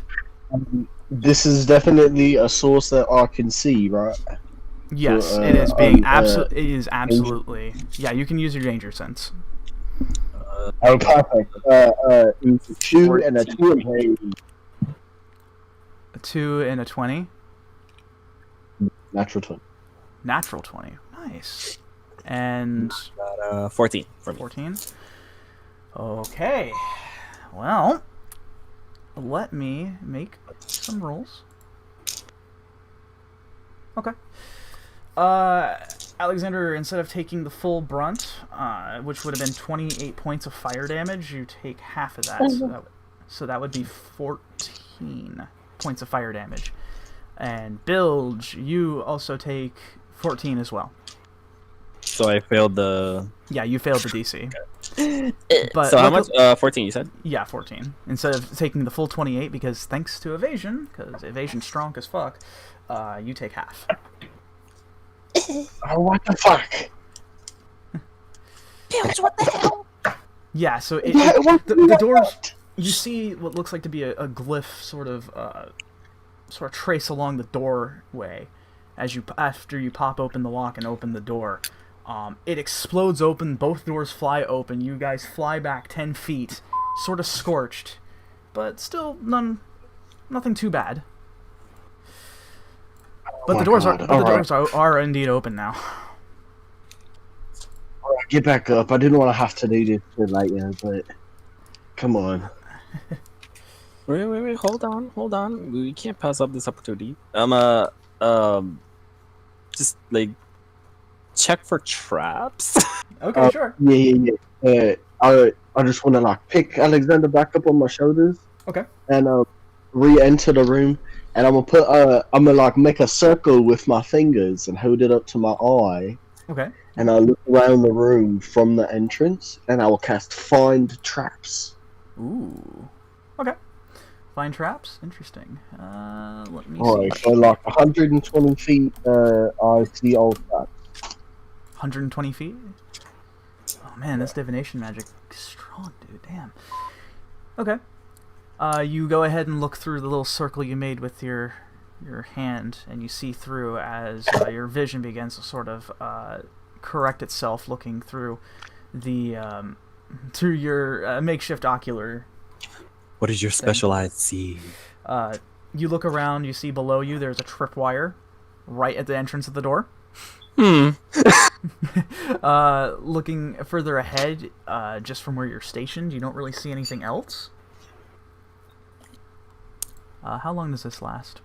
Okay, just one action. It's instantaneous, and like if I have a line of sight to him, I'll see it. 2 more tripwires on either end. So like the pathway leading upwards a bit, and then there's this square sort of platform leading into 2 separate ways. Which one you see leads to a bar, and the other one seems to be like this lounge area. Both of those are the ways leading to that are currently tripped with tripwires. That's what you can see right now. All right, here, right here, and I'll point out the tripwire right in front of me. Mm-hmm. And then I'll be like, right there, and I'll like use some fingers to point out. Yeah. So Alexander, you've been made aware of this. Alright, I'll keep that in mental note. Okay. Just make sure you don't get too far from me. And as well, I will cast Detect Magic. Detect Magic? Alright. Okay. Man, really spending the spell slots here. Fuck yeah, I'm so glad I put a point in clarity. Let's see. Within 30 feet. You do so, and you sense nothing. Alright, let's go a little bit ways in, avoiding the tripwires. You go ahead and sort of lean over. Give you a little big old steppy over the wire. The both of you, and you find yourselves within the penthouse suite. As I mentioned, it is very nice. Has gold pillars kind of lining the pathway leading up to this square platform. You currently reach to this said platform and look to your left. You see a bar, very nice red velvet carpeting with a nice black wood finish, sort of bar table. Bunch of drinks adorn the walls over on the left-hand side, or right-hand side, I'm sorry. You see what looks like to be a sort of lounge area, same red velvet carpeting, a couple of tables. Some chairs are pushed in, some are kind of left out, seemingly this place had been lived in a bit.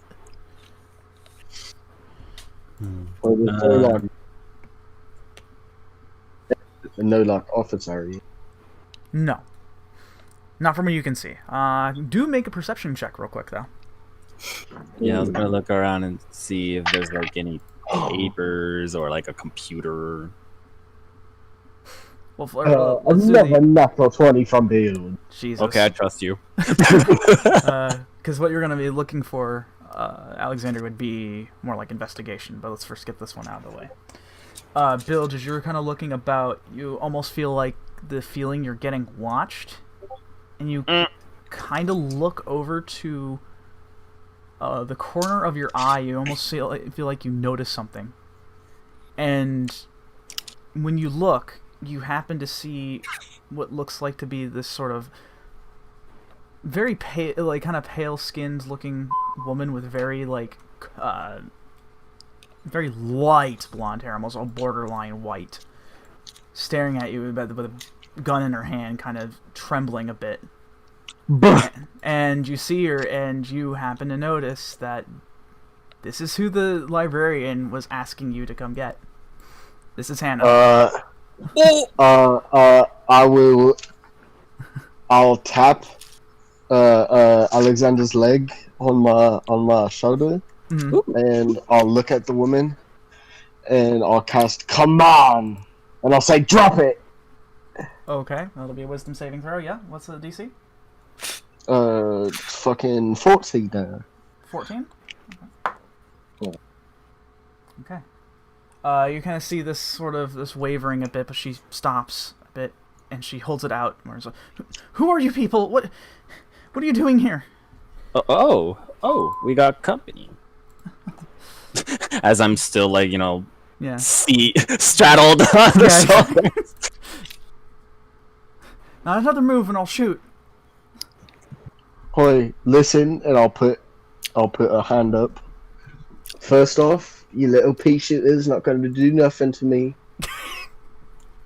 Trust me, we've tried. What? And second off, we're here to get you out. Things are going to shit, and I'm sure whole place is cleared out. That's why you're hiding up here. We're here to get you away from all the gangs. Yeah, what he said. Look, I just work here. What is going on? That's Ned's declassified. Consider yourself now on PTO.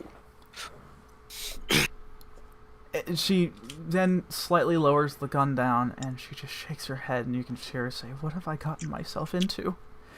And I believe that is where we're going to end for tonight.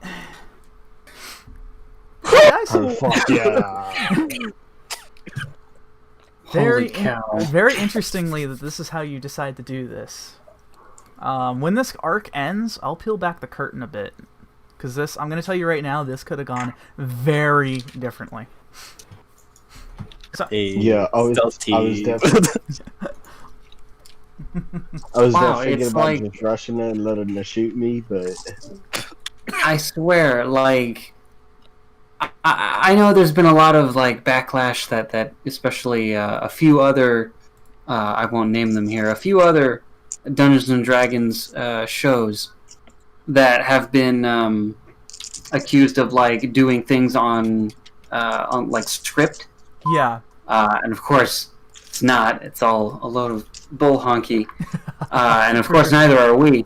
But exactly. Man, how perfect was it that I praised the heck out of both Alexander and Bilge, and then you both literally just hit it out of the ballpark. Fuck yeah,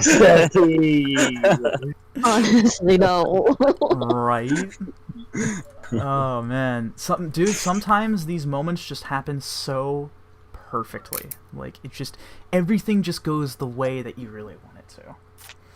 And yeah, this is as he put it, this is not scripted. This is all just coming off the cuff. I was not prepared for them to hit the suite this soon. Like I said, things could have gone very differently, and I'm not going to say why until the end of this arc, because I can't spoil anything. But yeah, oh my god, great job, guys. Seriously, really good. All of you did very well, and we will see how our rest of our team handles the welcoming crew. Yay! When we come back, it is Rock'em Sock'em Robots time. Oh, Boy. For now, though, we are going to call it here and have ourselves a good old siesta. Because I imagine all of us have to get ready for adulting, because as much as we love to sit here and play D&D all night, we have responsibilities, unfortunately. So, Yeah. but that's okay, because we have next week. Eh. By the looking way, forward to it. yeah, by the way, I had made this map in advance a while back ago, like a couple of sessions ago. It was another one that I had made earlier that took me like 2 hours. Oh. And the reason being is because I'm so meticulous with details, and it's just like, will this really matter? No, but I want it to look good. That's a mood. God. Sometimes it's the little things. It Absolutely. really is. Absolutely, but I had to make some edits to this map as well, too. Just a couple of things that I just had noticed, or I'm just like, if this was a place in real life, that would not make sense. So, anyhow, enough of that. I'm going to leave you guys to go to bed. Have yourselves a good night, and I'll see you all next week. I'm excited. Same. See ya. The plot thickens. Alright, Good have a good night. night.